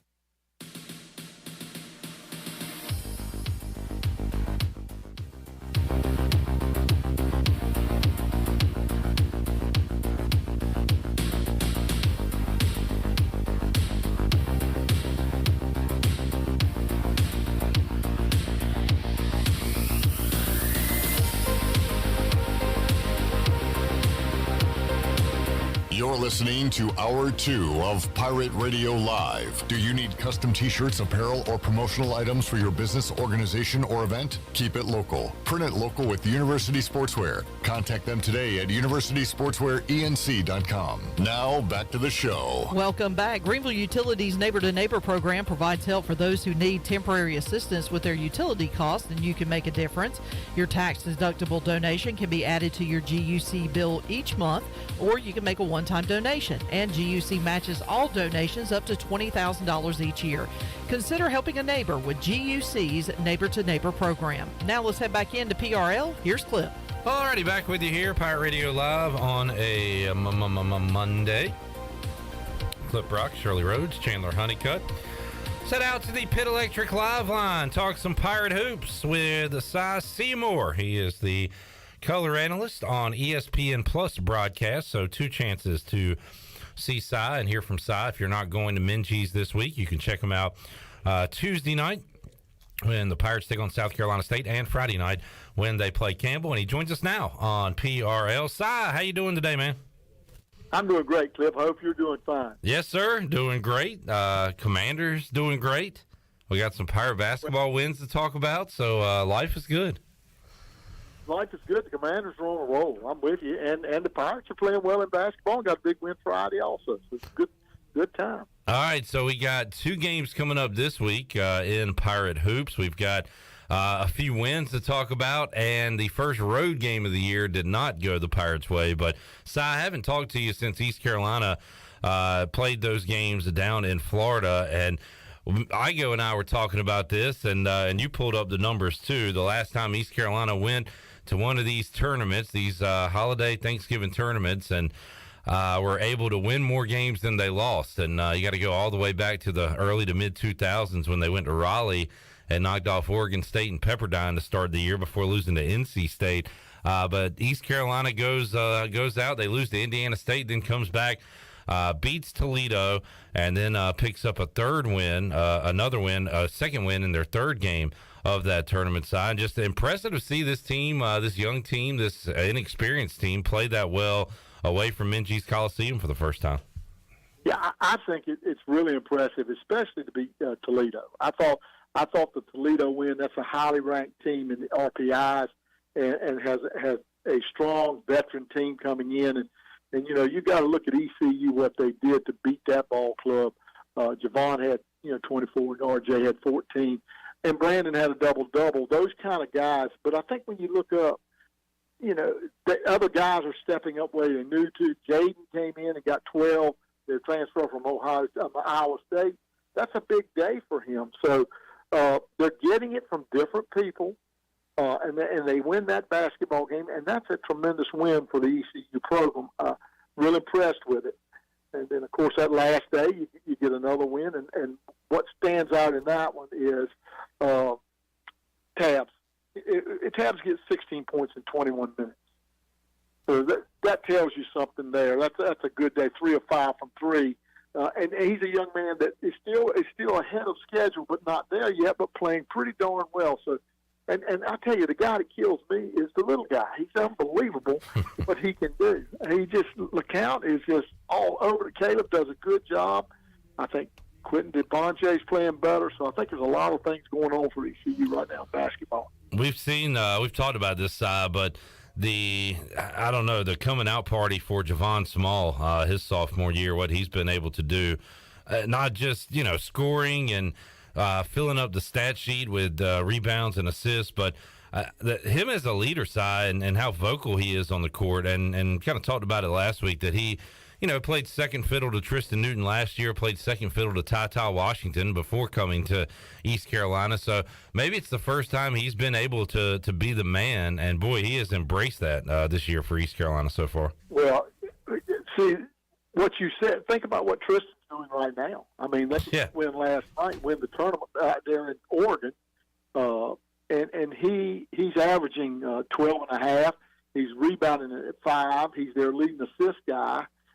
And UConn's going to be ranked very high. And it's Tristan leading the way. So you're sitting behind a great player. I have to guard a great player every day. And so the good thing is he just can carry it on and give credit to Coach Schwartz and the staff. They give credit for hard work from Javon. But what I like about the coaching staff is they let these guys go. They let them play hard. If they get an open look, they take it. There's no pressure. And they're responding. Javon is just playing unbelievable. Talking to Cy Seymour. He joins us. You can hear him on the call on ESPN Plus for Pirate home games this season when they're on ESPN Plus. And Cy, East Carolina hit the road on Saturday night for the first time, first true road game. Hung with Old Dominion for a half, down by 1 point, and then got away from them in the second half. And the Pirates just poor shooting on the night for East Carolina, 16 of 51 from the field, 6 of 28, 16 turnovers. Kind of looked like a team playing their first true road game of the year, Si. That one got away from them the other night against Old Dominion. There are a couple things here, and I'm going to use an example of what I did crazy one time. I decided to save money. I would go on the road and play 3 conference games, 2 conference games and 1 non-conference. Friday, Saturday, Sunday. Okay, I played up in Petersburg, Virginia, and won. Then the next day I played in Newport News. We won. We played well at Craven. And then the third day I said, well, we're going to go across the state and we're going to play Ferrum for the 3rd conference game, and it's supposed to be a good ball game. And this was over scheduling. We get in there and we lose by 40. And you know why? They didn't have any legs. Ferrum was sitting there waiting on us, and they had not played all weekend. We had played Friday night on the road in Petersburg against Richard Bland, and then we played at Newport News Apprentice on Saturday, and then Sunday, at an afternoon game, played Ferrum, and they were ranked in the country, and we got crushed. It was supposed to be a really close game because I scheduled wrong. Well, in this case, ECU played 4 games in 6 days, all on the road. Now, not necessarily at home, but not sleeping in your bed, and you were on the road. And I think probably not anybody's fault. This was probably a contractual game with ODU because they played in Greenville last year. So you play 4 games in 6 days, and the last game is a really strong team who has a tremendous history at their place. The other thing is they had not played since Sunday. They had played Davidson the Sunday before. So they had all week to get ready for ECU. ECU had 1 day because you had Thursday. You get back on Wednesday night. You had Thursday's Thanksgiving, and you had Friday travel day. So you were practicing somewhere in there and looking at film. So I don't really count that against them as much as that was a tough spot to be put in, and I thought the kids gave all they could. They were right there at the half, but they finally gave out. And I look at that game as you did the best you could in a tough situation. Si Seymour joining us, former coach, and how about what Coach Schwartz does, Si, with these guys now? I think you bring up a great point there, certainly, but now Tuesday, Friday this week, and then next Tuesday as well. So, the 3 games in a week coming up, basically. South Carolina State at home Tuesday night, Campbell on Friday night, and then next Tuesday at UNCW back on the road. So what does Mike Schwartz do different when you have stretches like this side practice? I mean, you want to work them. You want to make sure they're getting their work in. You also don't want to wear them out. So what is a week like when you've got 3 games in a week when it comes to practice and, the time away from the actual games? Well, the other part is you're at the end of the semester. I mean, so you got to deal with that also.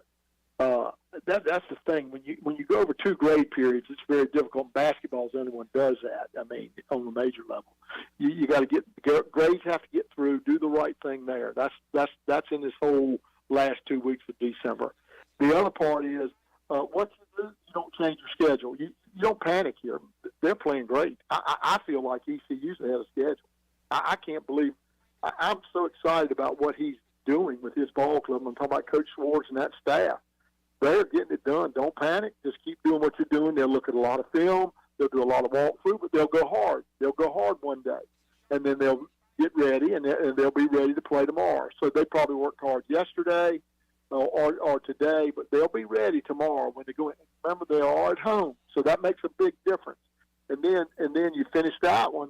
Then you've got, you'll be ready to go against Campbell because you got Wednesday, Thursday, and then you'll be ready to go.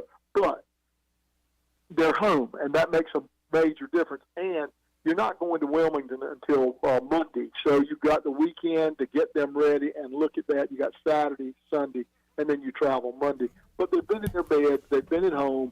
But it's a tough schedule. Make no bones about it. Campbell's got a good ball club. They'll come in ready to play. South Carolina State hadn't won, but this time of year is nuts for basketball teams. It just is.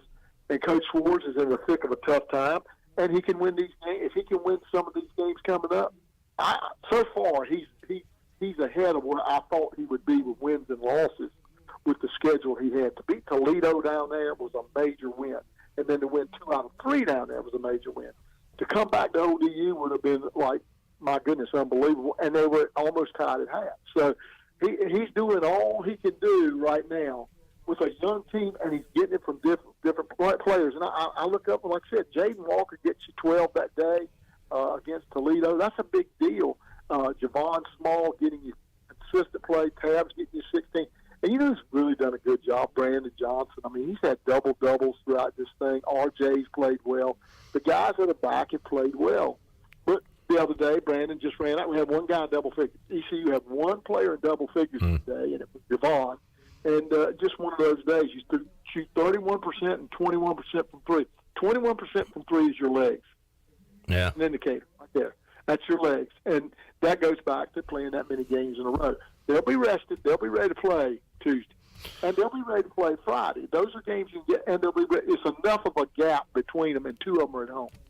Yeah, Pirates have been perfect at home so far this season. They'll try to keep that rolling coming up this week when East Carolina takes on South Carolina State Tuesday night and Campbell on Friday night. Seems like we don't get a lot of Friday night hoops in Minges Coliseum, so that'll be fun to welcome in the Camels coming up on Friday. So I always ask you this earlier in the year. Have you seen an emphasis on anything officiating-wise? Seems like every year officials go into a season and they're saying, all right, let's keep a closer eye on this, moving screens, for example, or hand checking or things like that. Anything for this season you've noticed with the calls officiating so far in games? So far, I haven't seen anything that's out of the ordinary. I will tell you this, Cliff. Officiating is the best it's ever been. And I know people don't think that, but let me tell you something. These guys work hard, and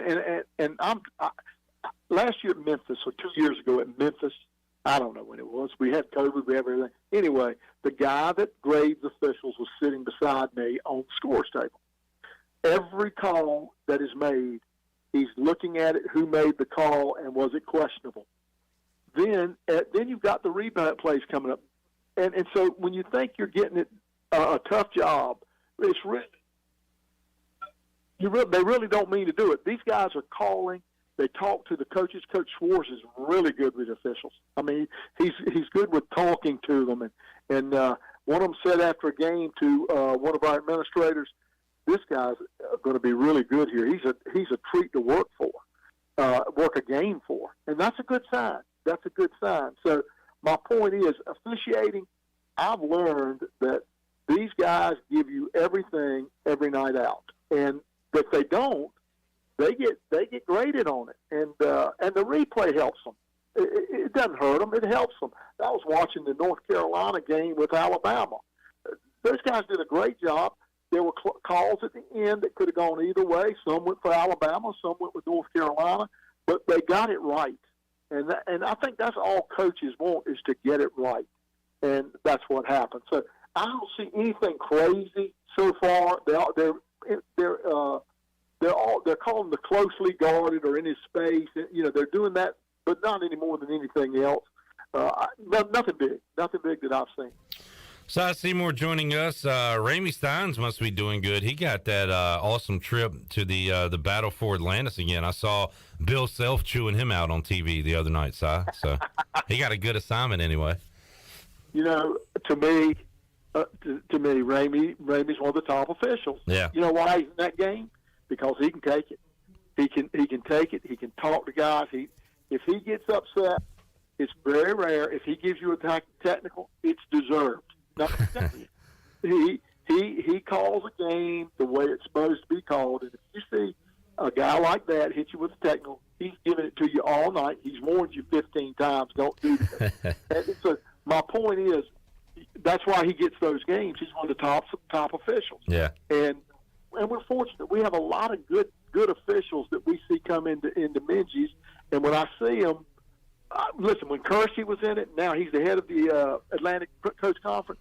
When Brian Kersey was in it, I knew it was going to be a good game. I knew it was going to be called well. I didn't ever worry about it. And he's been rewarded for it. And these guys like that, when they walk in your gym, and I look at them first, that's the first thing I look at is the crew. And I'm telling you, you don't see many. They don't mean to be bad. They just may be young, but all of them are pretty darn good now. Cy Seymour joining us. Pitt Electric Live Line, East Carolina home this week. Coming up Tuesday night against South Carolina State on ESPN Plus. Campbell on Friday night, so you'll be able, if you can't make it to the game in Minges, hear Cy on the call on ESPN Plus. Cy, boy, what a week it was last week for college basketball with all the tournaments going on, Feast Week, and we saw North Carolina lose a couple of games. We saw, Duke get blown out by Purdue. So we've seen Gonzaga fall already this year. So just about everybody, there's somebody keeps up with the undefeated teams. And we're down to the teen side, believe it or not, like in all of college basketball. Teams across the country are losing at a rate I don't think we've seen. And we've talked about some of those reasons why. And namely, you always bring it up every chat we have. Everybody's got players now, right? Everybody's got players. The other thing is replay. You don't get taken on the road. I'm serious. I really mean good games. You don't get taken anymore. Every game you play is well officiated. That's a big deal. Now the crowd can come in and make the difference, make their team push a little bit harder. I think that's a factor. And it's like I said, it's like football. You started this stuff with 3 bowl games or 4 or 5 bowl games when there were 150 million people in the country. There are now 300 million people in this country. Expand the playoffs. It's something with basketball. There's so many good players, and it only takes 5. I keep saying, and people jump me every time, go from 64 to 128. It's a third of the field. That's a third of the field that are playing basketball. That's 33%. Football takes about 70% the bowl games. 70%, 42, 84 teams out of 130 go. And I'm not saying that's wrong. I'm just saying basketball should have a tournament that is well represented by all of them. It's not that kind of type. It's not like football. You can play 2 games a week, and get it down. So my point is, and then you don't argue as much. I mean, get them in there, let them play. These are really good basketball teams, and there's enough of them that are good. That's like you said. And the one thing I'm saying right now, you know what I like? Houston should be number 1 in the country, and that's from the American. It's our league. Yeah, that's a good point. I hadn't thought about that with North Carolina falling a new number 1, and certainly, I guess it will be Kelvin Sampson's guys with the way they're looking so far this year. Well, Cy, a little football before we let you go.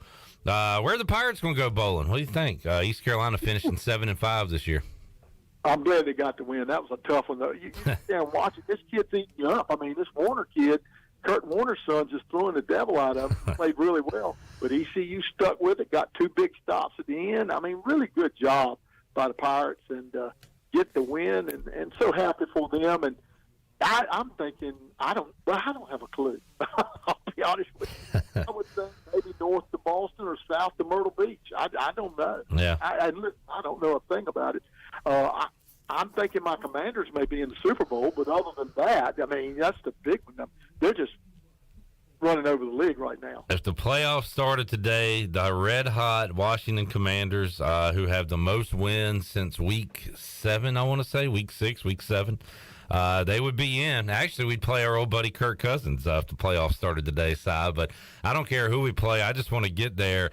And 2 huge games coming up with the Giants, one of them coming up on Sunday. Back-to-back games with the Giants with a bye week in between. So I tell you what, Si, it's exciting to be excited about our team this late in the year going into December. I'm excited. It's going to be December. Yeah. Hard to believe.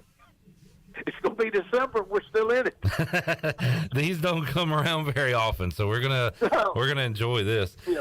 Si, great to talk with you, man. We'll see you Tuesday night in Minges Coliseum. Si Seymour will be there on the call on ESPN Plus. Always enjoy the chat, Si. Right back at you, Cliff. Enjoy it, Cliff. And let's look. Stay with this ball club from ECU. They're going to get better and better. All right, looking forward to seeing them coming up on Tuesday night at Minges Coliseum. Chandler, we good? Section 213. You rolling on Tuesday? I'll be there, buddy. All right, buddy. Looking forward to that. And a Friday night date with the Campbell Fighting Camels. I need to get up with Chris Haymeyer, see if we can get him on the show for a Camels report. Planning this Thursday to talk to Grey Cup champion Deshaun Amos, former Pirate DB.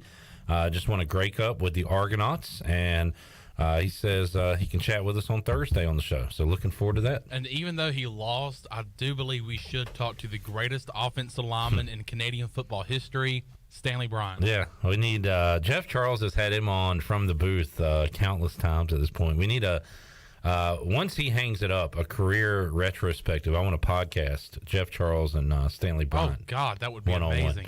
That would be awesome. A Hall of Famer, future CFL Hall of Famer, Stanley Bryant. 2 Hall of Famers right there, Stanley Bryant and Jeff Charles. And how about Deshaun Amos, who has been an all-star in the CFL and is now a champion, starting to put together a nice resume up there in Canada. It's good to see those guys that you remember, especially when I was a little bit younger, playing here at East Carolina, still playing in some sort of aspect of the game. And Deshaun, I remember every time I hear his name, I think about that pick 6 that he had against Tulsa, or he just took it to the house. I believe it was to end the game. I think the game ended on 0 seconds, and he took it like 102 yards to the house. So. All right, let's take a break. We'll come back. More to go. Hour 2 of Pirate Radio Live. We are back with you after this.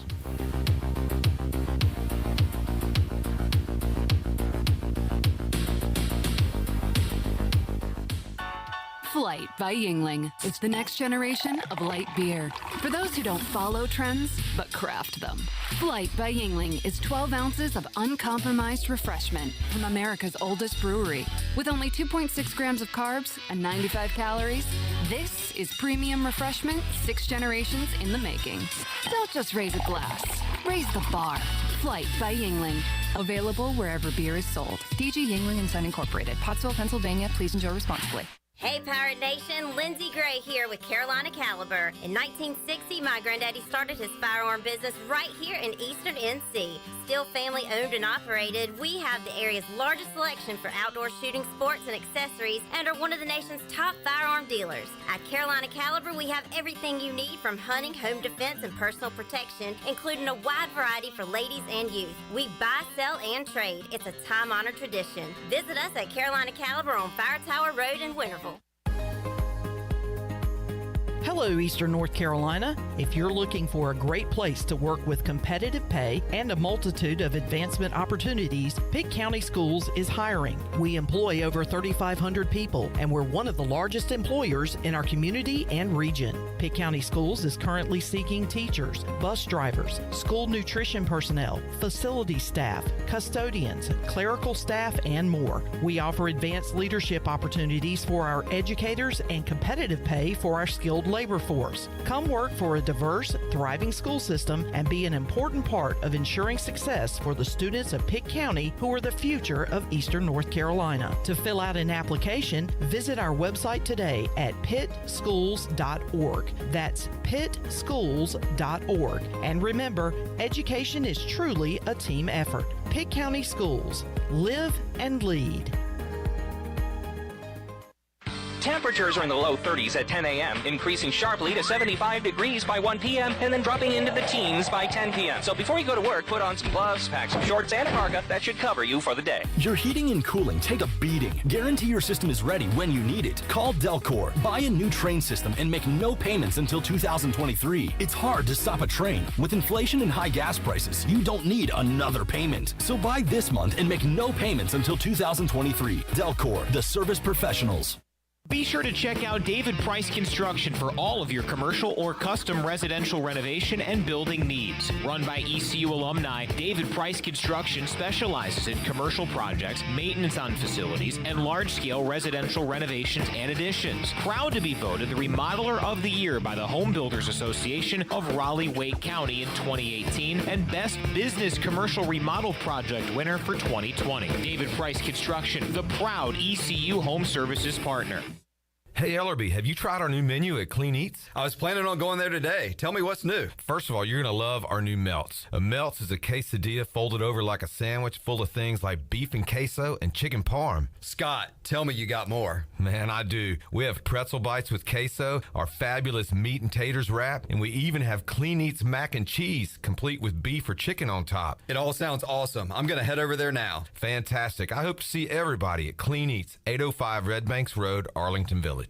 The convenience of Pitt Greenville Airport is waiting just outside your front door. Service is back, so you're connected to destinations worldwide through flights from American Airlines. Plan your next trip. Book your flights today at flypgv.com or aa.com. Avoid the long check-in lines and congestion at the big airports and fly local at PGV. Fast, convenient, and close to home, PGV has American Airline flights perfect for your next trip. Book today at aa.com. PGV, where the pirates fly. This is Touchdown Tony Collins, and you're listening to Pirate Radio, the voice of the Pirate Nation.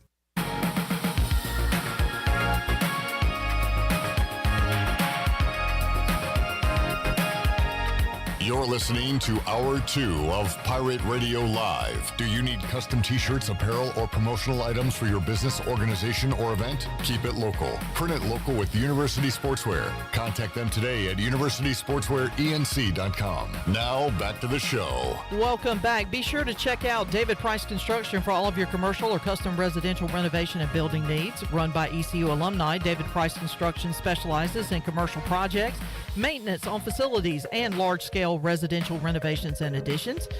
David Price Construction, the proud ECU home services partner. Call them today at 919-291-5532 or visit them online at davidpriceconstruction.com. Now let's head back into PRL. Here's Cliff.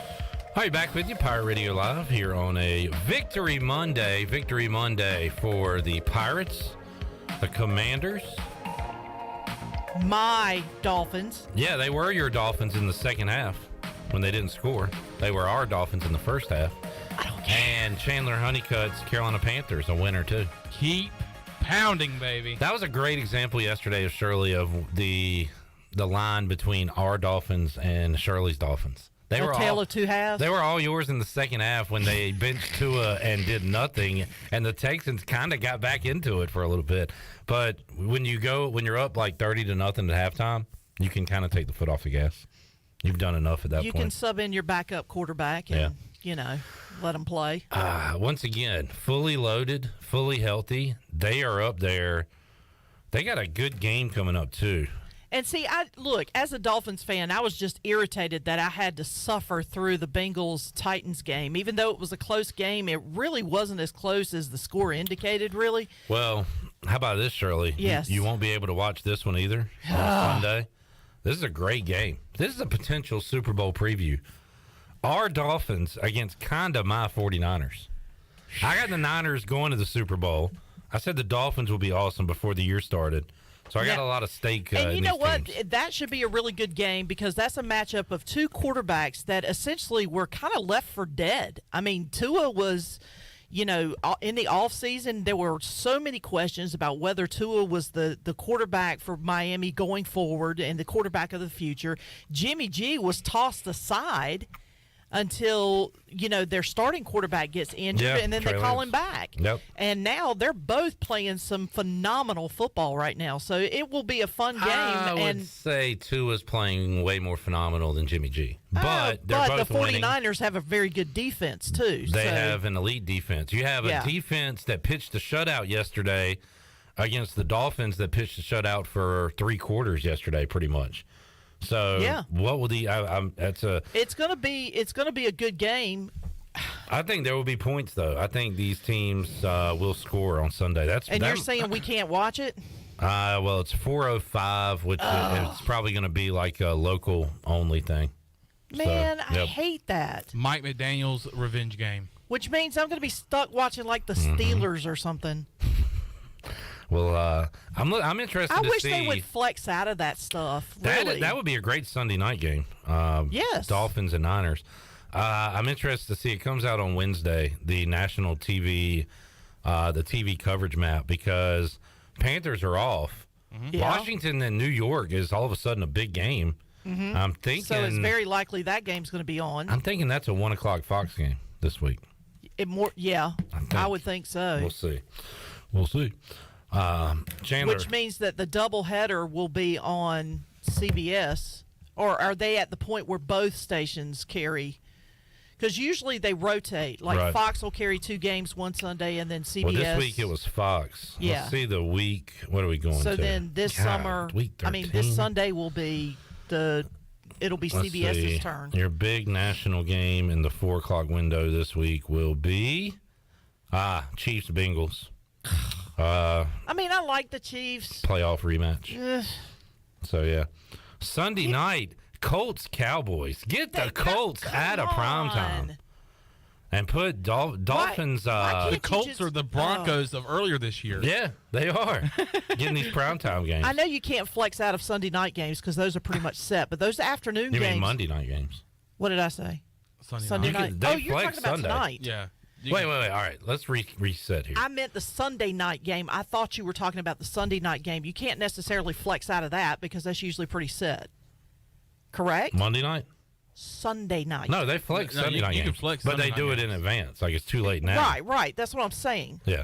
Like Sunday night, Monday night, you can't really flex out, but you can flex out those afternoon games. Yeah, but they are going to, which that Fox Dolphins at Niners, now that might be a CBS game, but Chiefs Bengals they're going to put as the marquee game just because it's a rematch of the, playoffs and everything. Oh, but I don't wanna. I'm telling you, game of the week is Bills Patriots is pretty important. That's Thursday night. That one would be, Titans Eagles. Yeah. Man, if the Titans win yesterday, I'm really looking forward to that game. Titans on a bounce back. The Titans did not look. Their defense looked good, but their offense looked stagnant. And Derrick Henry couldn't get anything going. I mean, the one he broke, he ended up fumbling the football into the end zone. By the way, that game ending regarding a long snapper yesterday. Yes, and it was the most bizarre thing because I did not realize, I got to be honest with you, I did not realize that the long snapper is considered a defenseless player. Basically. And you definitely can't line up. You cannot line up over him. You can't line up over him, and you can't run him over, which is what the Titans did. They did both of those things. They did both of those things, and that effectively lost the game for them. They would have had the ball back with like a minute, maybe just a shade under a minute to go, with a chance to tie the ball game. Instead, game over. Joe says, if anyone has a Fire Stick, I use Apollo Group TV app. It is a paid service, but you can get any and all NFL games. Don't know how legit that is, but that's Joe on Twitter, who's a legit guy. So there you go. There's a way you can do it. Where there's a will, there's a way. Because I happen to know exactly how to do it. Yeah. Craig says Hugh Freeze to Auburn. Not sure if you discussed already. We did. I got my. You damn right we did. You damn right. I got my Auburn was going to get Hugh Freeze by hook or by crook joke off earlier in the show. And wanted to get that off again. My guy. Hey, Mike Gay. I wonder what Rajay's doing today, Mike Gay. Did you see yesterday? Oh, here we go. The Rams played the Chiefs. Did you see this story? At 3:06 a.m. at Arrowhead Stadium, the security found a trespasser wandering around the field. The man appeared to be extremely confused. He told security he was looking for Travis Kelce. They asked ID from the man. He showed his identification. That man was Jalen Ramsey. I was going to say, hold on. And then he was told that the game was over. Go home, please. Jalen Ramsey looked like he was riding a merry-go-round. He had no idea where Travis Kelce was going. I was like wondering where you were going with that. Now, I don't know. I'm assuming. The funny thing was I was about to say, well, Jalen Ramsey didn't know where he was going, but. That is it's Patrick Allen on Twitter. Now, I want to say it's the first time I've seen a joke, this particular wording of a joke, but this has probably been passed around a million times. Kind of like the whole something about a substance being in the end zone and the team's afraid to go into it or whatever. And then, like, the first time you ever heard 71% of the earth is covered by water and the rest is covered by Deion Sanders. You're like, man, that is the greatest line I've ever heard. That was awesome. And Great then, job. Like, every other cornerback, that joke is made about them, so it gets kind of old. But I think this might be the first time I've seen the breaking into a stadium joke. That's well done. So now it'll be used a million more times, and it'll get old, just like everything happens. And whoever started it can say that they started it. Yep. Yeah, that's how it works. All right, let's take a break. We'll come back when we return. Double B, Brian Bailey will join us. We also have some Mike Schwartz audio to get to, as he spoke earlier today. Pirates and Bulldogs of South Carolina State. Coming up 7 o'clock Tuesday, Minges Coliseum. More to go, PRL. We're back with you after this.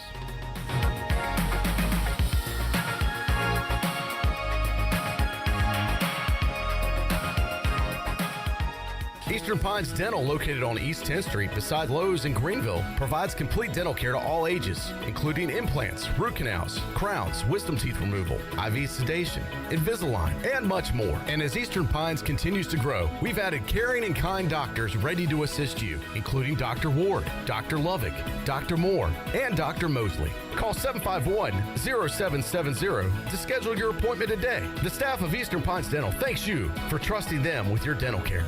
Hi, this is Jeff Charles for my friends at Ed Watkins Marine. I've known Ed personally for years, covering his winning performances on the football field and on NASCAR's pit road. Now Ed is winning on the water, and you get to win too. You win with awesome prices on boats from Ed Watkins Marine, and of course, great service after the sale. If you're looking for a new boat, contact Ed Watkins Marine today. They will deliver anywhere. Find them online at edwatkinsmarine.com and tell them the voice sent you. The Dickinson Avenue Public House is a lively and diverse restaurant in Greenville that utilizes fresh and local ingredients. With influences of Creole, Asian, and upscale Southern cuisine, the Dickinson Avenue Public House offers a seasonally rotating menu and a full-service bar with rotating craft brews on tap. Come to the intersection of 8th and Dickinson and enjoy $off drafts on Tuesday, half-price flights on Wednesday, half-price wine bottles on Thursday, and $1 oysters Tuesday through Friday from 5:30 to 7. For more details, check out their website at daphousенc.com. Portable, super quiet, and fuel efficient. Honda EU Series generators are ideal for camping, tailgating, home backup power, and more. All feature Honda's CO Minder carbon monoxide detection system for added peace of mind. Select models include Bluetooth connectivity for wireless control with Honda's My Generator smartphone app. Go with a Honda EU Series generator. It's power you can trust. See Ron Ayers Motorsports, Highway 11, north of the airport in Greenville. The Rick House is Eastern North Carolina's premier American-style restaurant and bourbon bar. Join us at the Rick House for mouth-watering steaks and made-from-scratch pastas. Check out the 16-ounce cowboy steak or the seafood delight pasta. Join us for our legendary brunch on Sundays from 10 to 2. The Rick House can feed your larger crowds with off-site catering and room for 125 in our adjacent banquet hall. The Rick House, American Provisions and Spirits, 710 Red Banks Road beside the bowling alley in Greenville. Hello, Pirate Nation. This is Jamie Lang with Carolina Hardscapes, and we're excited to announce that we're Eastern North Carolina's premier fiberglass pool installation company. We partnered with industry-leading San Juan Pools so that we can build the backyard of your dreams. Whether it's an outdoor fireplace, patio, outdoor kitchen, or now a pool, give us a call at 364-1201 or find us on the web at carolinahardscapesandmulch.com so we can make your backyard the place to be. Go Pirates! What a perfect time to be in Greenville, North Carolina. ECU football is going back to a bowl game. ECU basketball is getting cranked up. And Greenville's newest sports bar is officially open. Coco Sports Bar, located in the Big Lots Shopping Center right off of Greenville Boulevard, has the largest variety of delicious food, including burgers, quesadillas, Philly cheesesteak egg rolls, chicken and waffles, and of course, the best wings in town. Check out Coco Sports Bar on Facebook for the latest information on menu items, drink and lunch specials, and more. Open 7 days a week. Go Pirates! The icy treat that can't be beat is Sparky Snowballs. From big kids to little kids, Sparky Snowballs has been making smiles happen for over 20 years. If you're not in the mood to chill out with a snowball, Sparky's funnel cakes and fried Oreos are a perfect Sparky-licious treat every time. Are you having an event, party, or fundraiser? Call Sparky's to come on site. Remember to follow Sparky's on Facebook or visit SparkySnowballs.com to see where they'll be next. This is Pirate Radio, WGHB Farmville, 1250 at 92.7 FM Greenville, WDLX Washington, 930 and 104.1 FM Washington.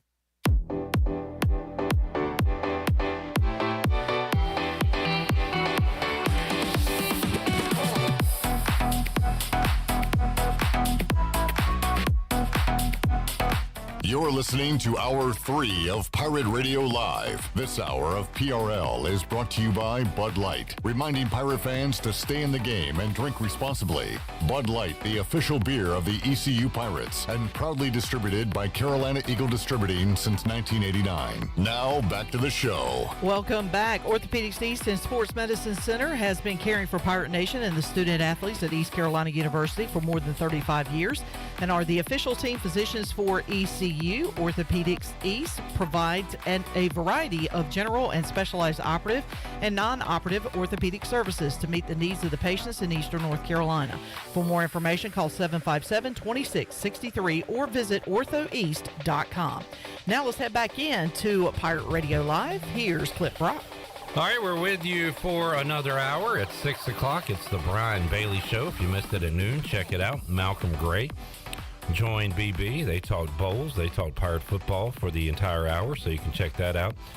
Coming up at 6 o'clock, and BB joins us now on the Pit Electric Live line to talk football, hoops, everything in between. Brian, how you doing, man?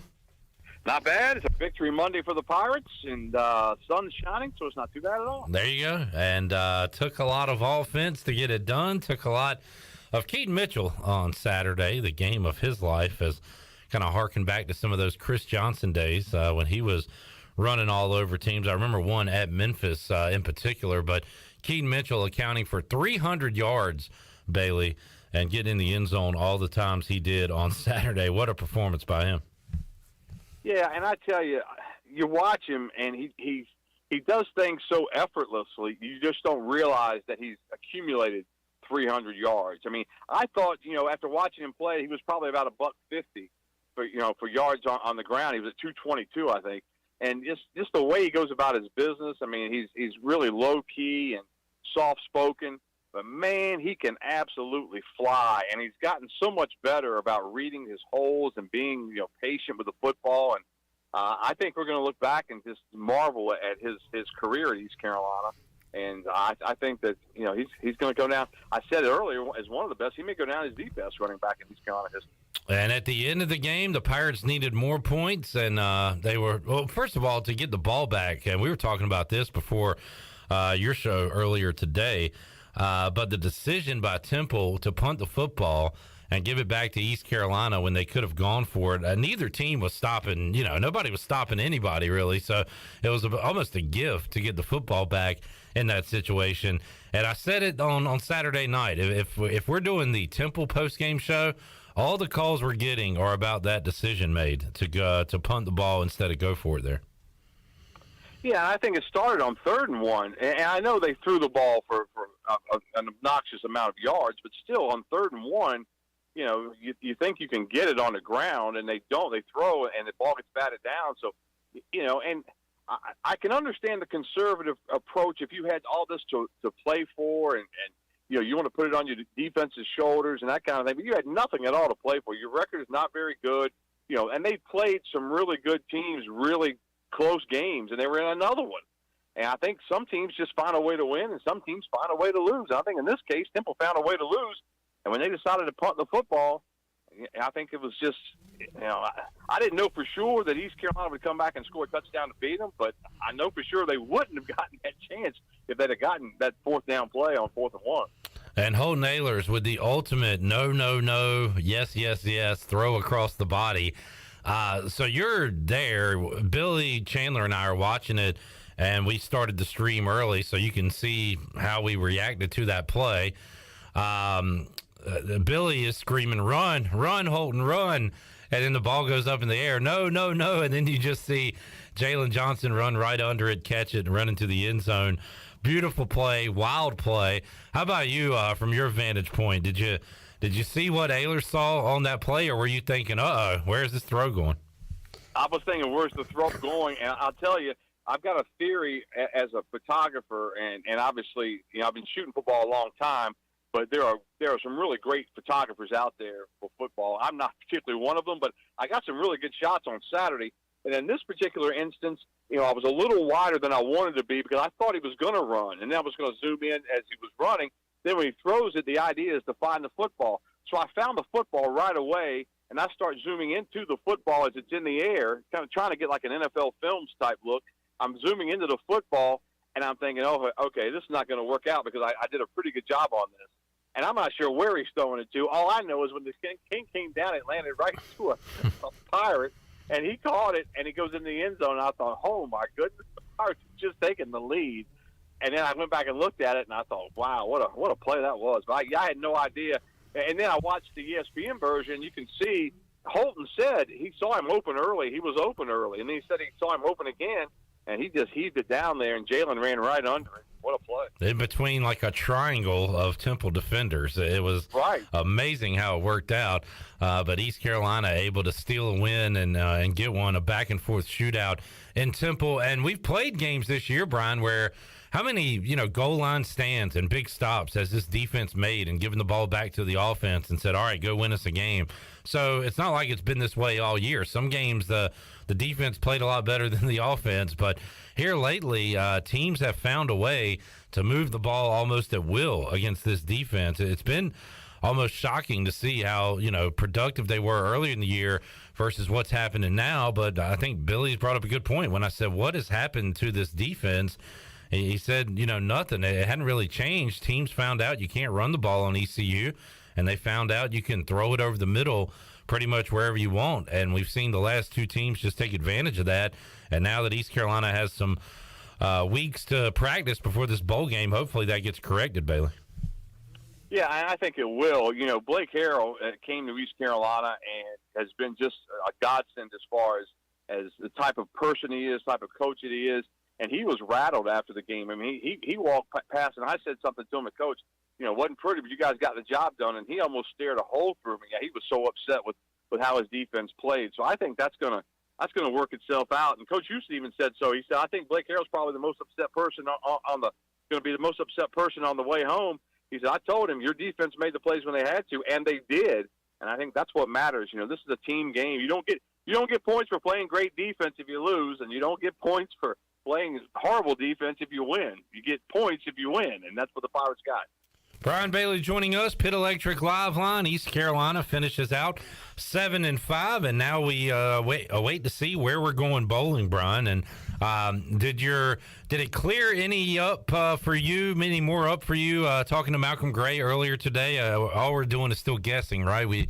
No definitive answers at this point. Right, and we weren't trying to say that he had the answers or I had the answers. We're basically just doing what everybody else is doing and looking at all the different projections out there and what the American can do, what they can't do. But it seems to me like the Fenway Bowl is where the Pirates are going to end up, and we'll find out for sure. Maybe later this week, definitely on Sunday, we'll have the exact matchups and that kind of thing. I'd love to see. I think part of it's an ACC American matchup, and I think the Pirates would love to play a Duke, a Wake Forest. If they can't do that, then maybe it is a Syracuse, which is what some of the projections today said. I've seen Louisville as well. So I think any of those matchups, would be great, be a great bowl experience for East Carolina. And it's the first ever Fenway Bowl, so you're kind of a part of history. I think when the Pinstripe Bowl started, I think a lot of people had a lot of interest in that, Yankee Stadium, and now Fenway's got their own bowl. It's taken 2 years to get the bowl played because they had COVID and they had a cancellation, but they finally going to get a chance, hopefully, to play this one, the Wasabi Fenway Bowl. Wasabi. And when Brian wins the lottery, it'll be the BB Bowl live from Wrigley Field, Big Ten versus AAC, right, Brian? Is that what you want? There you go. It'll be fun, yeah. It is kind of neat to think about football in those classic ballparks, so I think that'll be unique. Oh, I think so too. And I've always wanted to go to Boston. I've always wanted to see.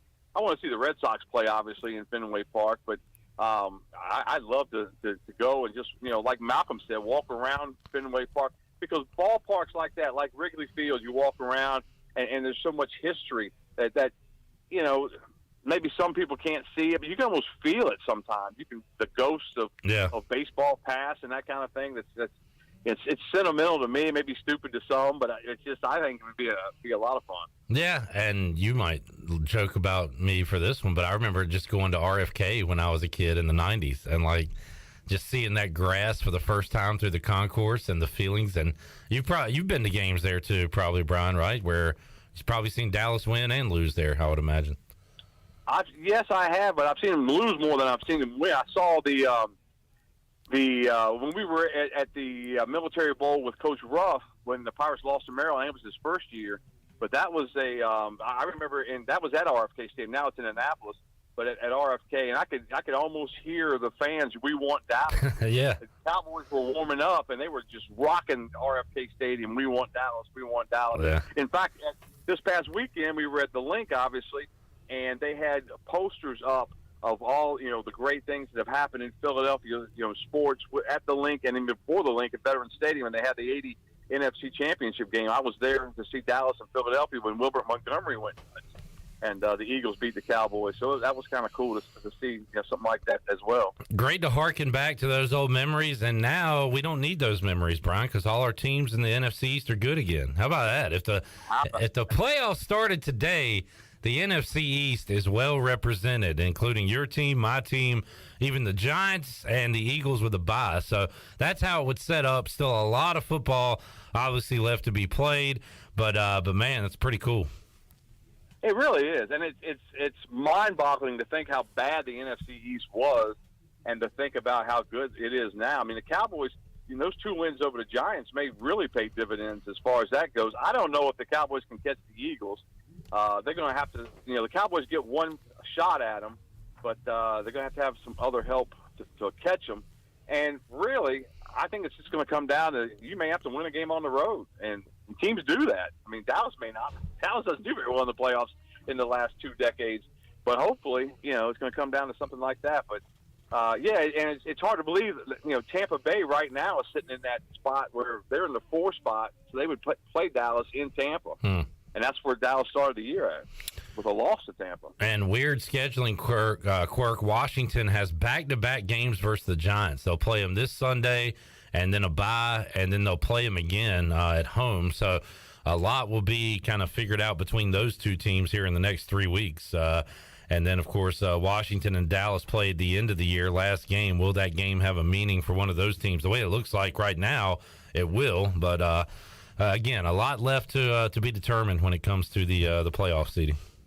But I think you said it best. With those 4 teams, as bad as we hate one another, we really hate it when we're the laughing stock of the league with the other 3. I was looking at the standings this week, Brian, and I said, man, in a normal NFC East year for what we've seen the last 10, 15 years, if Washington's 7-5, we're looking at winning the division, having a home game. Oh, yeah. This year we're in last place. So yeah. That's crazy. It's the way it's rolled. Brian Bailey joining us, Pit Electric Live Line. Got, of course, football, high school football, Eastern finals coming up this week. And, Bailey, a lot of basketball this week, too. A rare Friday night Minji's game and a pretty good game with Campbell coming to town on Friday and ECU South Carolina State on Tuesday night. So ECU back home. We'll talk to Seymour earlier. He said one of the issues at ODU was just legs, playing all those games in Florida, and you got a contract game with ODU, and you got to play that one after you return home. And, excuse, whatever, but he said there was something to it. He said when you shoot that bad from 3, a lot of that is your legs. And after a good run in Florida, the Pirates a little tired the other night in the second half against ODU. And you could certainly, say that that's not an excuse. It's just one of those things that a quirk of the schedule, like you said. But there was some crazy basketball. Yeah, how about the Carolina game? 4 overtimes yesterday. That was maddening almost. And North Carolina just set a record, and this is not what you want to see after losing a 4 overtime game. Biggest drop by an AP number 1 overall team ever. They go from number 1 to number 18, Brian, in 1 week. Did they really? I think they went that far. Yeah, just saw that come out. 17. I thought there was a week in there that they fell to like 7 or 8. I'll be dang. No, I'll make sure I saw that right. I saw it on a tweet. But the Pirates lose a couple, and that, number 1 now in the nation, right here in the American, at least for 1 more year, Kelvin Sampson and those Houston Cougars now number 1 in the country. And Virginia's 3, and I can tell you by being a Virginia Cavalier fan, they are not the 3rd best team in the entire nation, but they've had a good start. Yeah, 5-0, and I've kept an eye on former Pirates, and I've seen Jaden Gardner have some good games, him kind of not being in the stat sheet. I think Virginia's got some weapons, though. But how about Tristan Newton at UConn? You got 2 former Pirates, Bailey, in the top 10. Connecticut is sitting at number 8. And, boy, Tristan's had a triple-double this year. He had, like, 21 points in the first half or something the other night. So, you know, I know a lot of people don't care once they're gone from East Carolina. But I still root for those guys and hope they do well. I do as well, and it just goes to show you, like Joe always said, you gotta get old and stay old. Pirates don't have any trouble getting old; they just can't stay old. They lose their players, and they've got to figure out a way. That's one of the things that Mike Schwartz has really got to concentrate on. He's got to keep those guys, and that's going to be the challenging part, especially in this day of the transfer portal and the NILs. Well, how awesome is it when we get to see a guy, Brian, come in as a freshman, play a sophomore, junior, and then leave as a senior, a completely different player, a completely different person. And we're starting to see the very early stages of that with Javon Small, and we just want to keep see him growing. Brandon Johnson, R.J. Felton. It's really fun to know when you got a guy coming back and to see them grow. It's fun because you can build around those guys. Yeah. In basketball, you know, it's not like football where you have all these scholarships and you got all these players to replace. If you get a couple of really, you know, good slots around these guys, you can build something. And that's what Coach Schwartz is trying to do. And looking forward to Tuesday night, Minges Coliseum. Brian, did you say you'll be covering some high school basketball this week as well? Yeah, Rose plays Kinston on Tuesday night. So I think that's a pretty good early season matchup. I saw Farmville Central the other night against the Phoenix State 1A champs from Wilson Prep, and Farmville Central looked the part again. They look really, really good.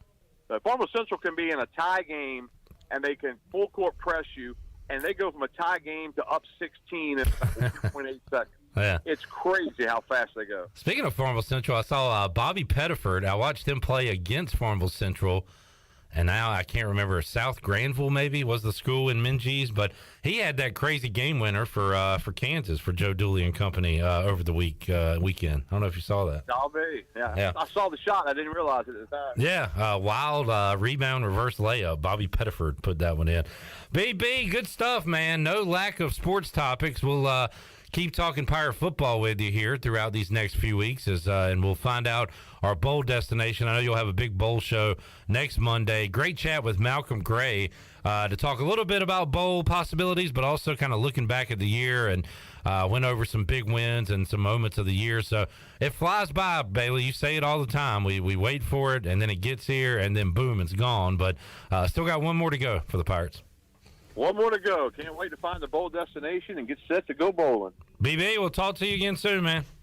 Sounds good. All right. There's Brian Bailey joining us, Pirate Radio Live, Pit Electric Live Line, and we got Pirate Hoops Tuesday and Friday, East Carolina Bowl Game, TBA, and just saw this graphic that ECU, one of many teams this year in college football, but they cashed their win total over. So I guess East Carolina going into this season was, either 5.5 or potentially 6.5, but either way, ECU getting to 7 wins, got that over for people who believed in the Pirates this year. Let's open up the booty bag, Shirley. Make somebody a winner here on a Monday. Booty, booty, booty, booty, booty everywhere. Booty, booty, booty, booty, booty everywhere. All right. What are we giving away today? Why don't we give away a $15 gift card to Wings over Greenville? Give it away now. What caller are you looking for? 12. All right, caller 12, 317-1250. You can be a winner. Awesome prize today. Wings over Greenville on the line. We'll be back with more Pirate Radio Live. Comments from head basketball coach Mike Schwartz on the way after this. Country Mart has been locally owned and operated for over 40 years and is your premier country store serving the best cheese biscuits and country food around. Country Mart is open every day and has 2 locations in Bethel on Highway 11 and in Stokes on Highway 903. Both Country Mart locations are top-of-the-line fuel stations serving Shell gas, including 93 ethanol-free high-octane gas. Country Mart, fueling you up with great food in your engines with great gasoline. Go Pirates! Are you ready for some football, Pirate Nation? Bud Light is America's favorite light beer and the official beer of the ECU Pirates. When planning your fun times this football season, be sure to pick up some Bud Light at your favorite retailer. Bud Light carefully brews their beer to be perfect for anywhere there's fun. Because when there's fun, Bud Light is there. Get ready to have fun this season, Pirate Nation, and always stay in the game and drink responsibly. Bud Light, the official beer of the ECU Pirates, and proudly distributed by Carolina Eagle Distributing since 1989. Don't stress this holiday season. Give the gift of beauty. A gift certificate from Beauty Bar MediSpa will not only bring a smile to that special someone, it will smooth wrinkles, tighten skin, erase veins and brown spots, and get rid of unwanted hair. Visit the professionals at Beauty Bar MediSpa in Greenville. Available now. Gift certificate specials for her or him and BOGO stocking stuffers. You save and they glow. Visit us at beautybarmedispa.com. Go Pirates! Do you find it hard to stay healthy during the holidays? You're not alone. The secret is in all in what you eat. At Kinetic Physical Therapy and Wellness, we have certified dietitians to provide you with accurate advice on the eating plan and lifestyle choices that you need to make to help you live well. You need more than just an internet search to be able to get a plan that fits your unique needs. Your dietitian will customize an eating plan that is specific to your goals, your budget, and your lifestyle while providing coaching along the way. Sign up today at kptonline.com. This is Holt Nailers. I've been eating at Parker's Barbecue since I was a kid. Now, all these years later, I still love to eat at Parker's. In fact, I love it so much, I bring my entire offensive line with me. They protect me, and I look out for them with great food from Parker's Barbecue. So whether you bring the team like me or just your friends and family, the awesome barbecue, chicken, and seafood at Parker's is a win every time. Parker's Barbecue, where they always treat you like family. U.S. Cellular has always believed that connection is the greatest gift of all. That's why we're giving everyone one line for $29.99 a month with unlimited data this holiday season. That's right, one line, unlimited data for just $29.99 a month. That's more than a great deal. That's locally grown connection from U.S. Cellular. Limited time offer, terms apply. Visit uscellular.com for details. This is Brandon Tate, owner and operator of Atlantic Wireless, an authorized agent for U.S. Cellular since 1997. Visit atlanticwireless.com to find the store near you. We go beyond the call. Every team knows that the two-point play can be a winning move. That's why I'm here. State Farm agent Timothy Sawyer and my team are here to help you go for two by combining your home and auto insurance. It's a great call that saves you time and money. So go for the win and score some savings by combining your home and auto. It's just another way we're here to help life go right. Call me, Timothy Sawyer, at 493-0002 today.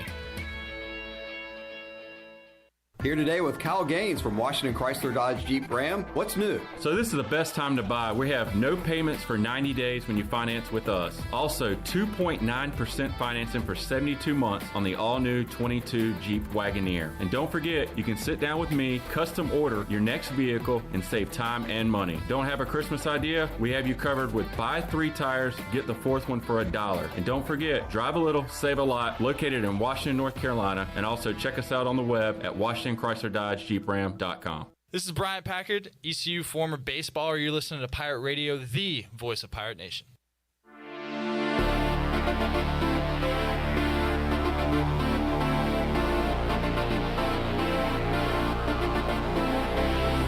You're listening to Hour 3 of Pirate Radio Live. This hour of PRL is brought to you by Bud Light, reminding Pirate fans to stay in the game and drink responsibly. Bud Light, the official beer of the ECU Pirates, and proudly distributed by Carolina Eagle Distributing since 1989. Now, back to the show.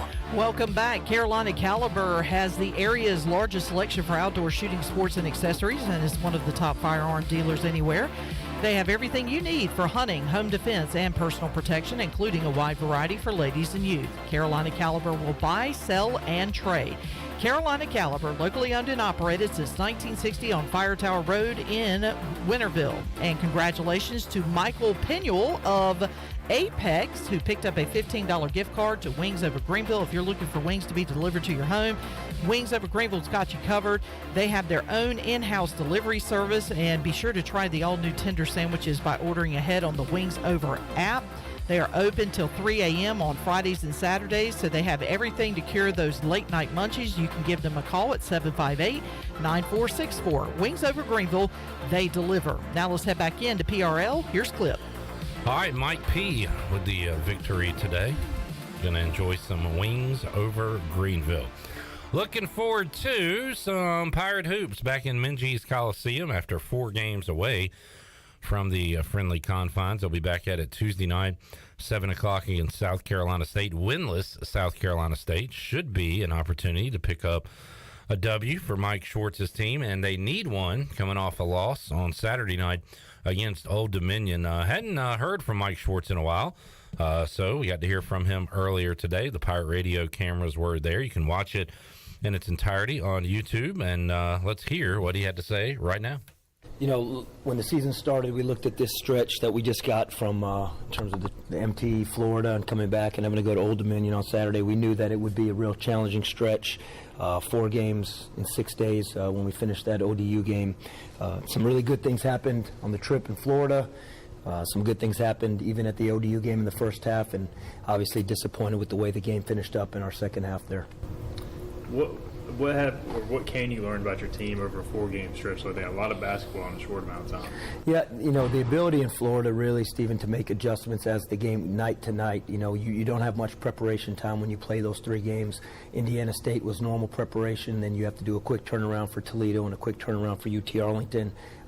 First 2 games were in the morning. You know, there was a little bit of adversity in that first game because they were moving the game because of some issues in the arena. So I thought our guys' ability to concentrate and make adjustments day to day, 3 days in a row was pretty good. Obviously, we play a lot of guys. We still play a lot of guys regardless, and I'm sure that rotation will continue to get a little bit smaller as we go, but that ended up being a benefit for us there was different guys stepped up in different games. Coach, when you're on the road for that many games together early in the season, the non-basketball activities that the teams are able to do, how does that help kind of grow the culture here that you want to grow? Yeah, I think that's really big. We spend a lot of time together, obviously, like you said, with the basketball stuff. And you know, there's other things that guys have. They have study hall when we're on the road, and we have a lot of team meals together. So I think that chemistry and cohesiveness gets stronger when you're on the road in those kind of environments. Then you get back for one day. We had a Thanksgiving meal together. We're off, and then we're back in practice, and we're on the road on the bus on the way up to Norfolk to play ODU. So you do get to spend that time together, and I think that is a positive. But it's also just a challenge in general just to be on the road that long of a stretch, come back for a day, and then go play a really quality opponent on the road. But, you know, again, we gained some things out of it.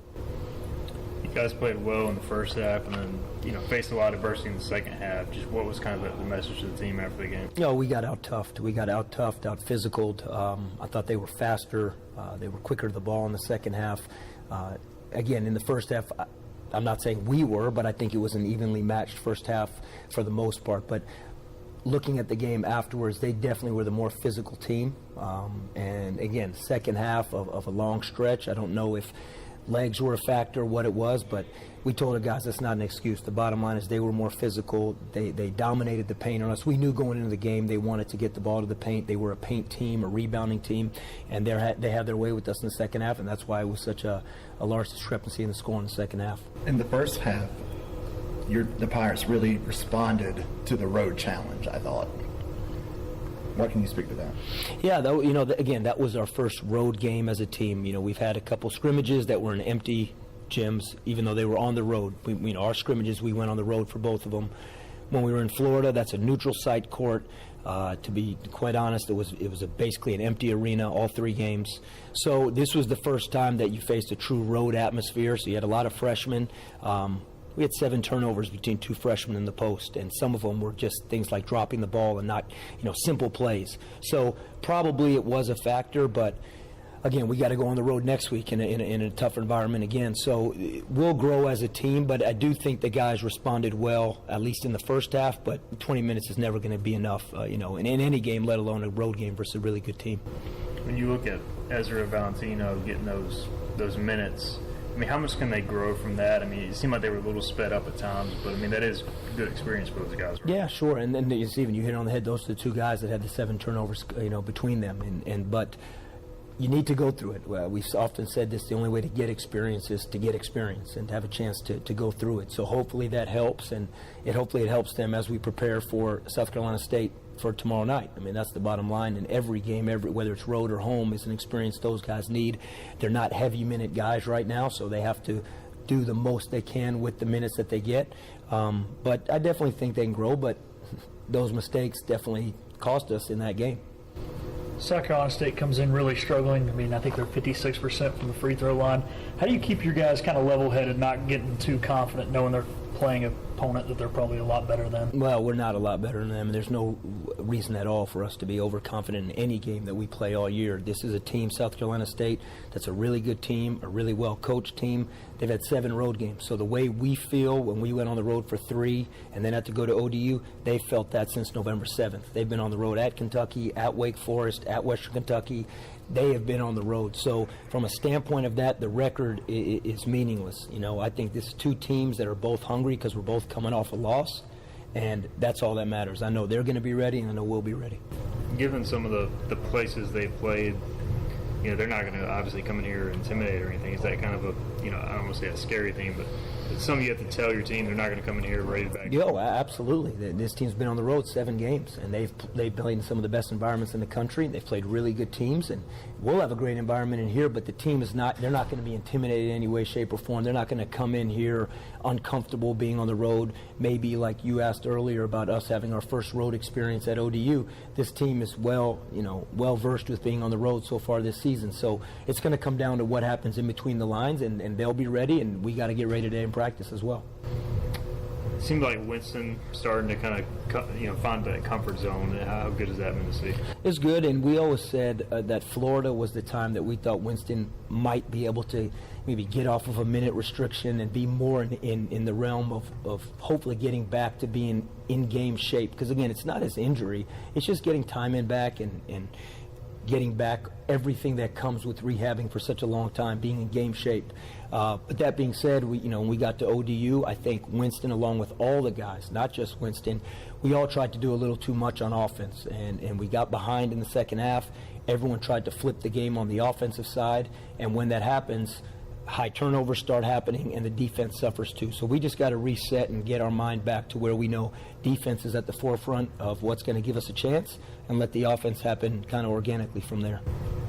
Baeva, he's also coming off an injury. It just seems like he's been, I don't know, maybe not quite comfortable shooting the ball. Have you kind of seen that? Is he maybe pressing, do you think, a little bit on that side? I think anytime you start a season with the numbers that he has right now, I'm sure there's a part of him that's pressing. He's a highly competitive player. He does as good a job as anyone for us in his minutes, rebounding the basketball and setting the defensive tone.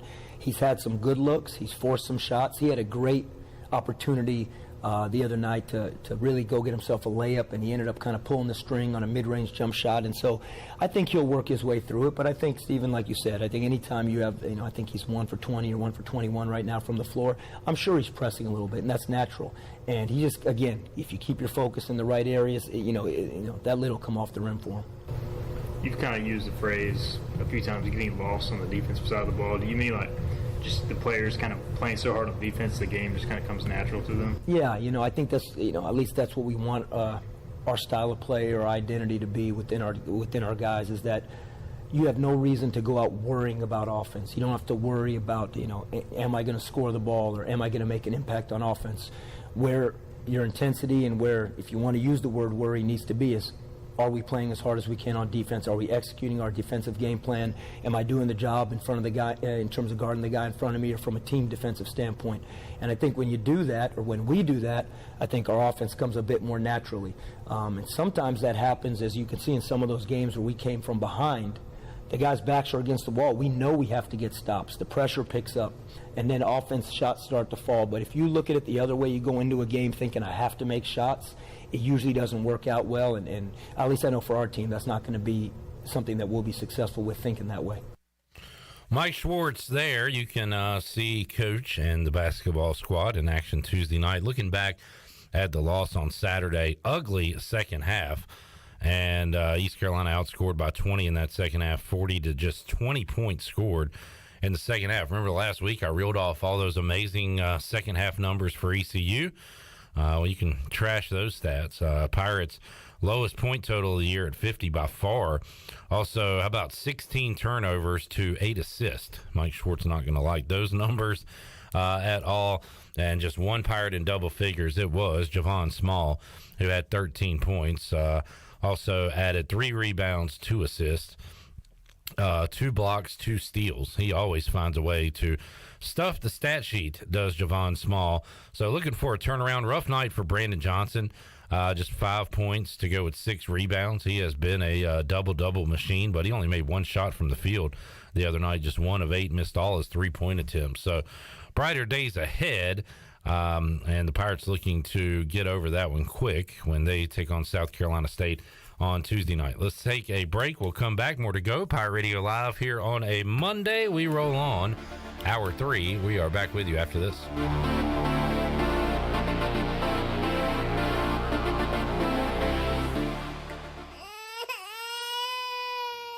There's nothing more important than protecting your family. Fire ants can cause painful allergic reactions and even death. Protect your loved ones at home where you should feel the safest. Visit pesttechofgreenville.com to learn of our once-a-year treatment to guarantee you stay fire ant free. Tested and proven effective by your Eastern North Carolina exterminating professionals at Pest Tech of Greenville. Mention the crying baby for an extra 10% off. Pabst is the place where friends come to gather, a place where the party naturally goes, a place where someone is microwaving a burrito, a place where a kitchen. It's a kitchen. Pabst Blue Ribbon. This is the place. Hey, Pirate fans, get stocked up for tailgating season with PBR at your favorite retailer. Look for the QR code on the PBR display and register for a chance to win a pizza oven. Game day or any day, all Pirates prefer PBR. Hey Pirate Nation, this is Holton Ahlers, and when it comes to getting your family together, there's no better place than Familia, which is Italian for family. Familia is the place I like to bring my football family, especially my offensive linemen. Whether it's great New York-style pizzas, homemade meatballs, lasagna, chicken parmesan, or delicious homemade desserts, Familia is a winning play every time. For dine-in or takeout, make Familia your go-to play when you have a hungry team. Familia on Fire Tower Road near Pitt Community College. Go Pirates! This is Martin Truex Jr., and as a NASCAR Cup Series champion, I love one-stop shopping. When I need fresh tires or fuel during a race, my pit crew takes care of everything.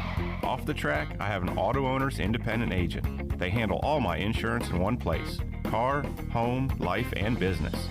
Get your own pit crew and find a local agency with Auto Owners Insurance. This is Norm Bryant with Town Insurance in Greenville. Call me today at 756-8300. Go Pirates. 'Tis the season for connection, and U.S. Cellular is celebrating by offering any phone free for everyone, any brand, any storage, for new and current customers. Plus, our price protection guarantee means that your rates won't go up. That's locally grown connection. Limited time offer, terms apply. Visit us in-store or online for details on getting any phone free today. You've been waiting all year to replace your old phone, and now the Christmas deals are finally here. The team at Sailor Warehouse is loaded up with free phones for everyone. That's right, free, baby. Don't wait, because these deals won't last long. Call Toby Williams today at 252-799-7051 and let one of their experienced sales associates come right to your office or home. Sailor Warehouse, your local U.S. Sailor authorized agent. The only agents that deliver phones, tablets, and routers right to your front door. Your vehicle is a big part of your life. That's why you should trust the team at Greenville Auto World for all your vehicle needs. Greenville Auto World believes in fair prices, superior service, and treating customers right. Visit greenvilleautoworld.net to see their fully stocked inventory of SUVs, trucks, and cars. Need a lift kit, custom rims, or wheels? Greenville Auto World can upgrade your vehicle today. For sales or service, visit Greenville Auto World on Highway 43 in Greenville. Do you need custom t-shirts, apparel, or promotional items for your business, organization, or event? Keep it local. Print it local with University Sportswear. UniversitySportswearENC.com is your one-stop shop for all promotional products for your business. With over 1 million items to shop from, UniversitySportswearENC.com offers high-quality products at prices to fit any budget. Visit UniversitySportswearENC.com for contact information and to get shopping. UniversitySportswearENC.com, the official sportswear provider of Pirate Radio. This is Coach Steve Shankweiler, offensive line coach for East Carolina University football, and you're listening to Pirate Radio, the voice of the Pirate Nation.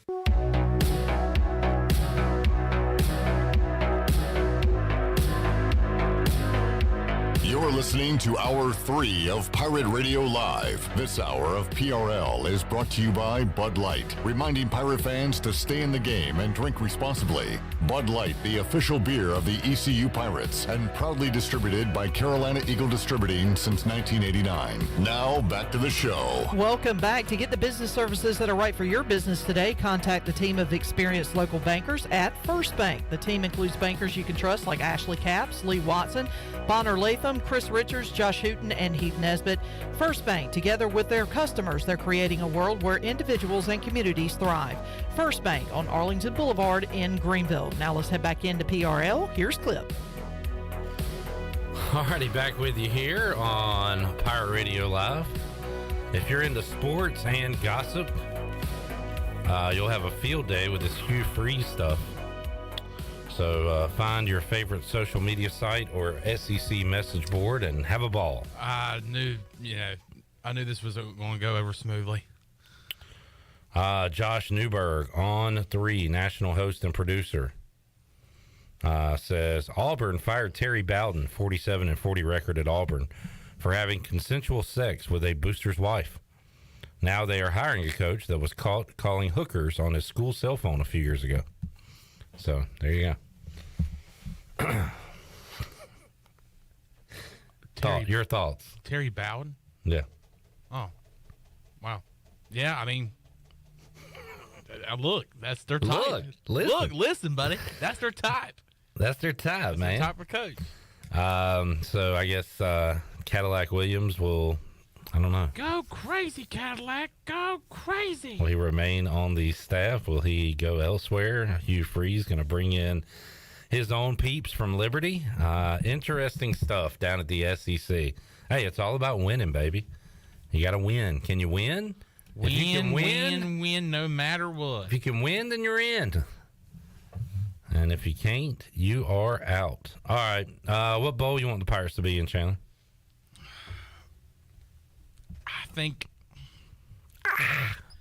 I think that Fenway would be a cool bowl.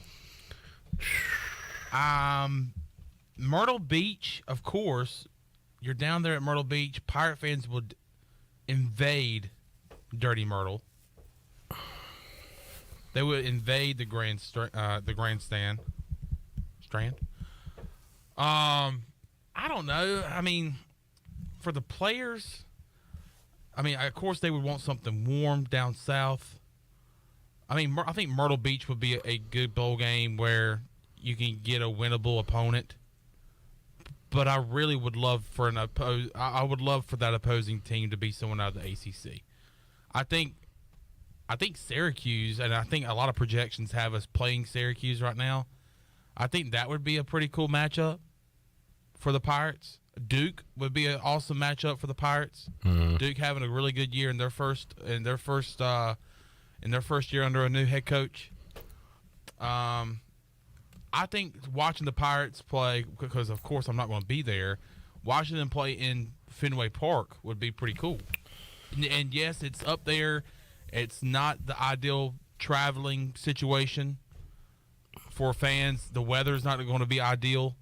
But, I think our fans, if we were to come out this week and say, all right, we're going to Fenway, I believe there's going to be a good amount of Pirate fans that go up there. One, to get to Boston and see Fenway Park. I think that's an attraction that a lot of people will be able to go see.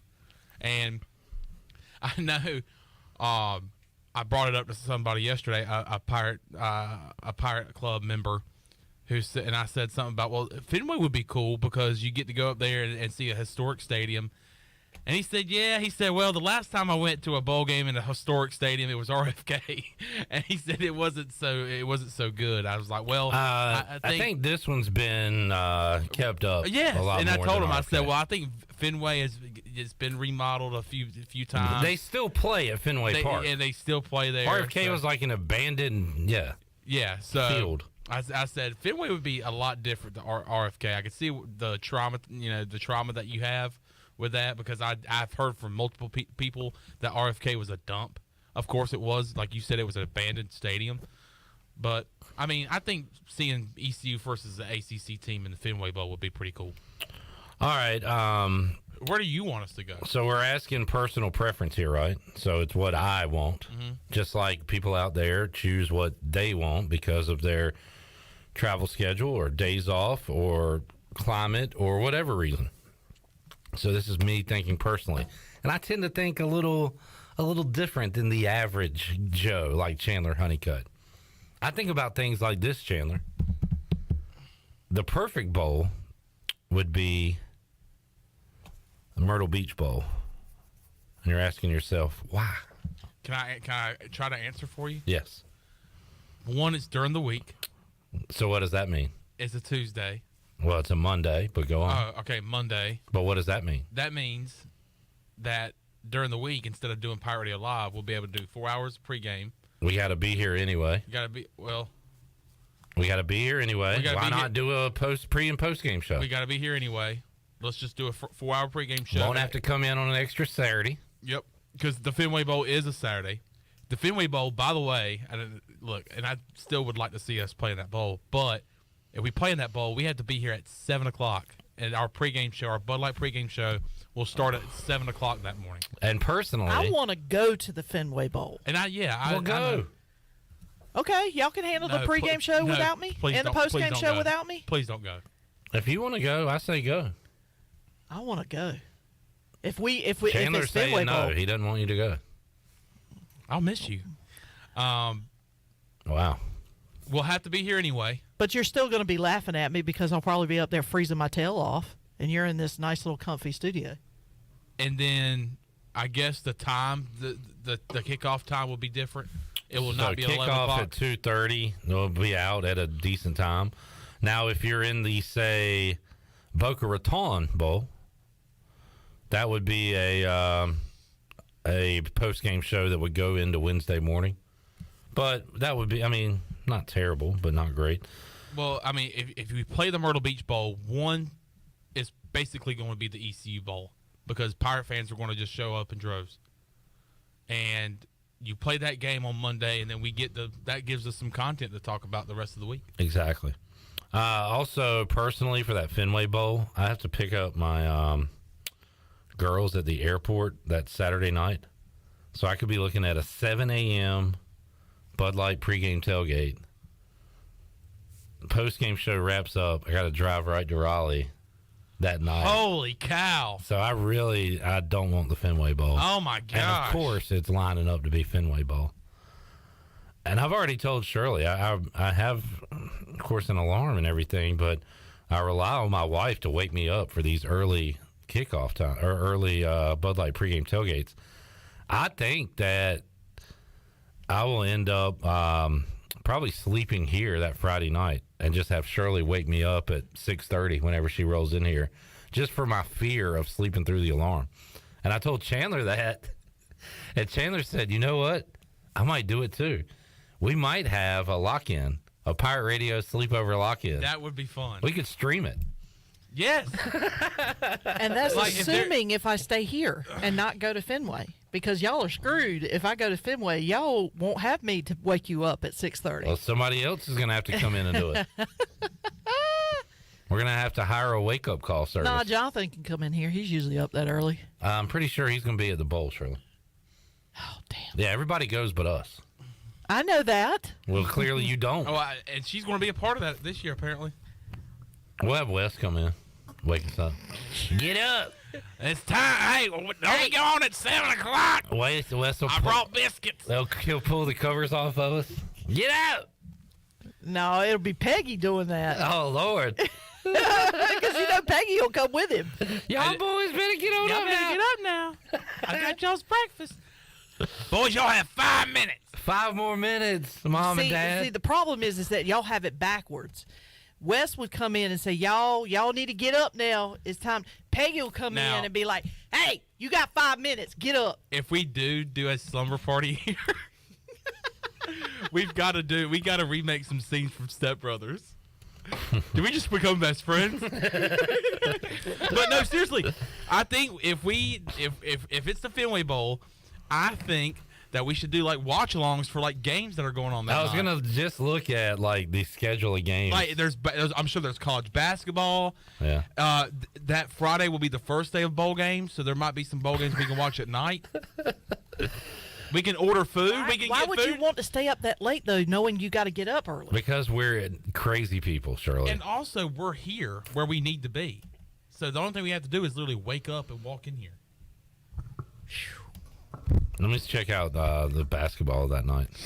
What are we talking about? Friday, December 16th? 16th. What do we have? Do we have EC basketball? We got one top 25 game, Creighton and Marquette.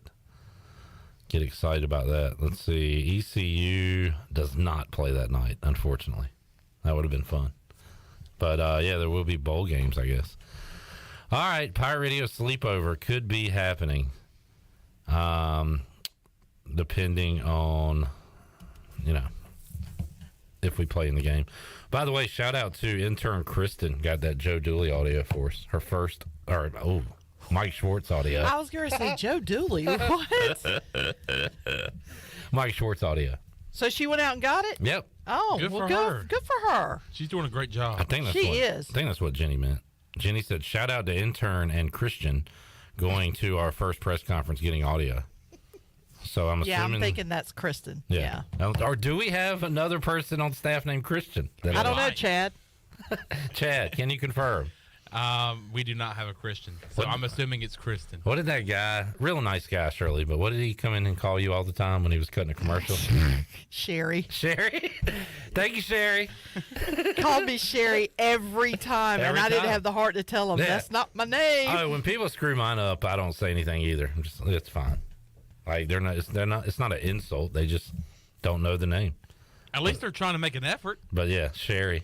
I mean, how do you go from Shirley to Sherry? I just don't. I've been called Charlie before. Okay, that's a little much. No, I called like a customer service line once, and they said, "Well, what's your name?" I said, "My name is Shirley." Okay, Charlie, and I went, "What?" And that's a first. Charlie Marvin. Yeah. Charlie. So Redbeard with the point of the day. How many things has Chandler missed and Shirley had to take over his role, and yet he doesn't want Shirley to go to the bowl? I mean, I agree, Redbeard. Pretty selfish.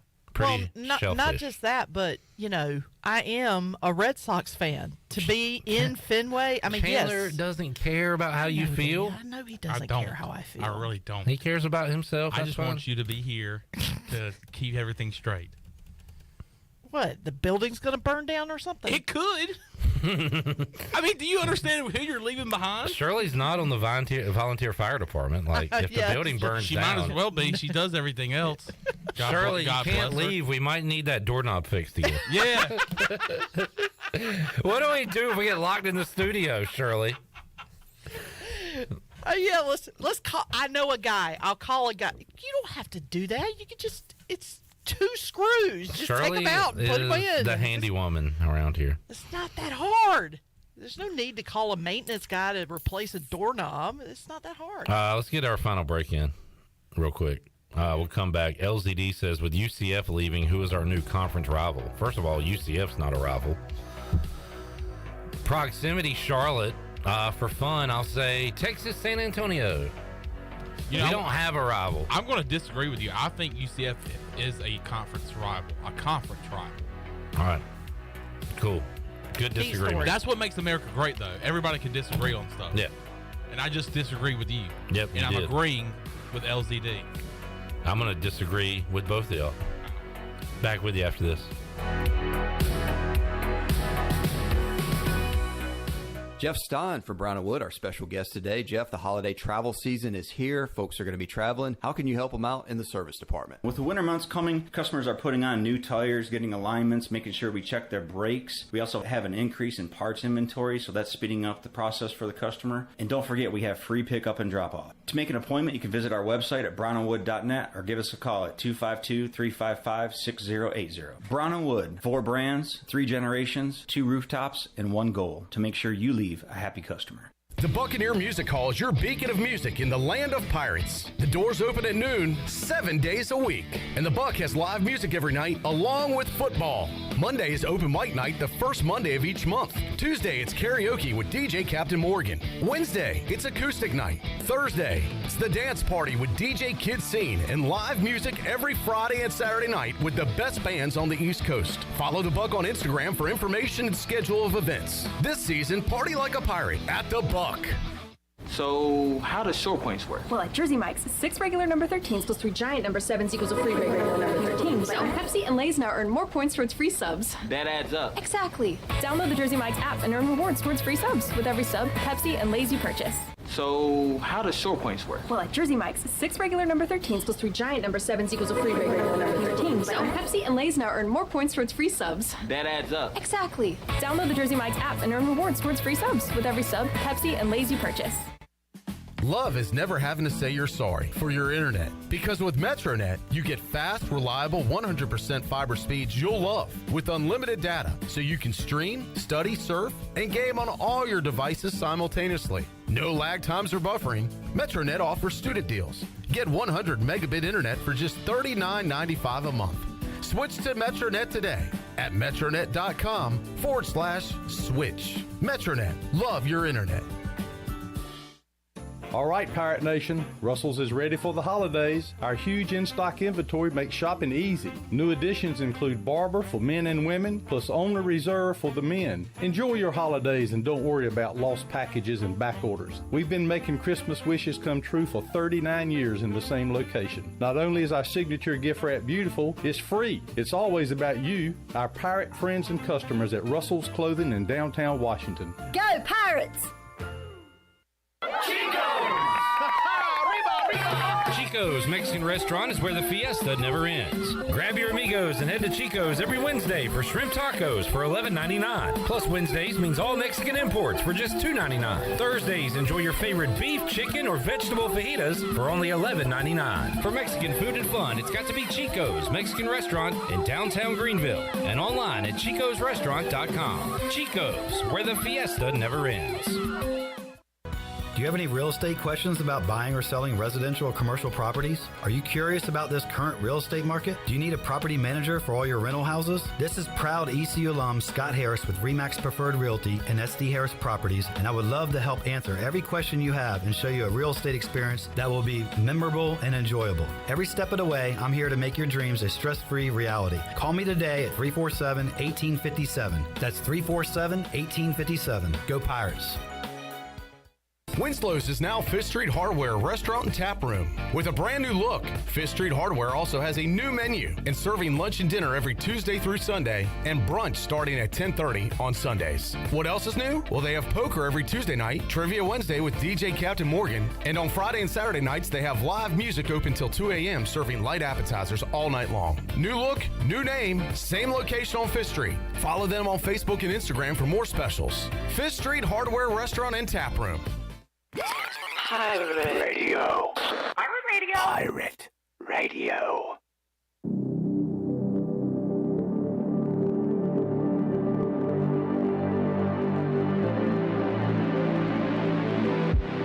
You're listening to Hour 3 of Pirate Radio Live. This hour of PRL is brought to you by Bud Light, reminding pirate fans to stay in the game and drink responsibly. Bud Light, the official beer of the ECU Pirates, and proudly distributed by Carolina Eagle Distributing since 1989. Now, back to the show. Welcome back. Taking a quick look at your stock market report. It was a down day for the Dow. It slipped 497 points and closed out at 33,849. NASDAQ was down 176 points. at 11,049, and the S&P was down 62 at 3,963. That's your Wells Fargo Advisors financial report. For a personal look into investing, call Wells Fargo Advisors today at 756-6900 in Greenville.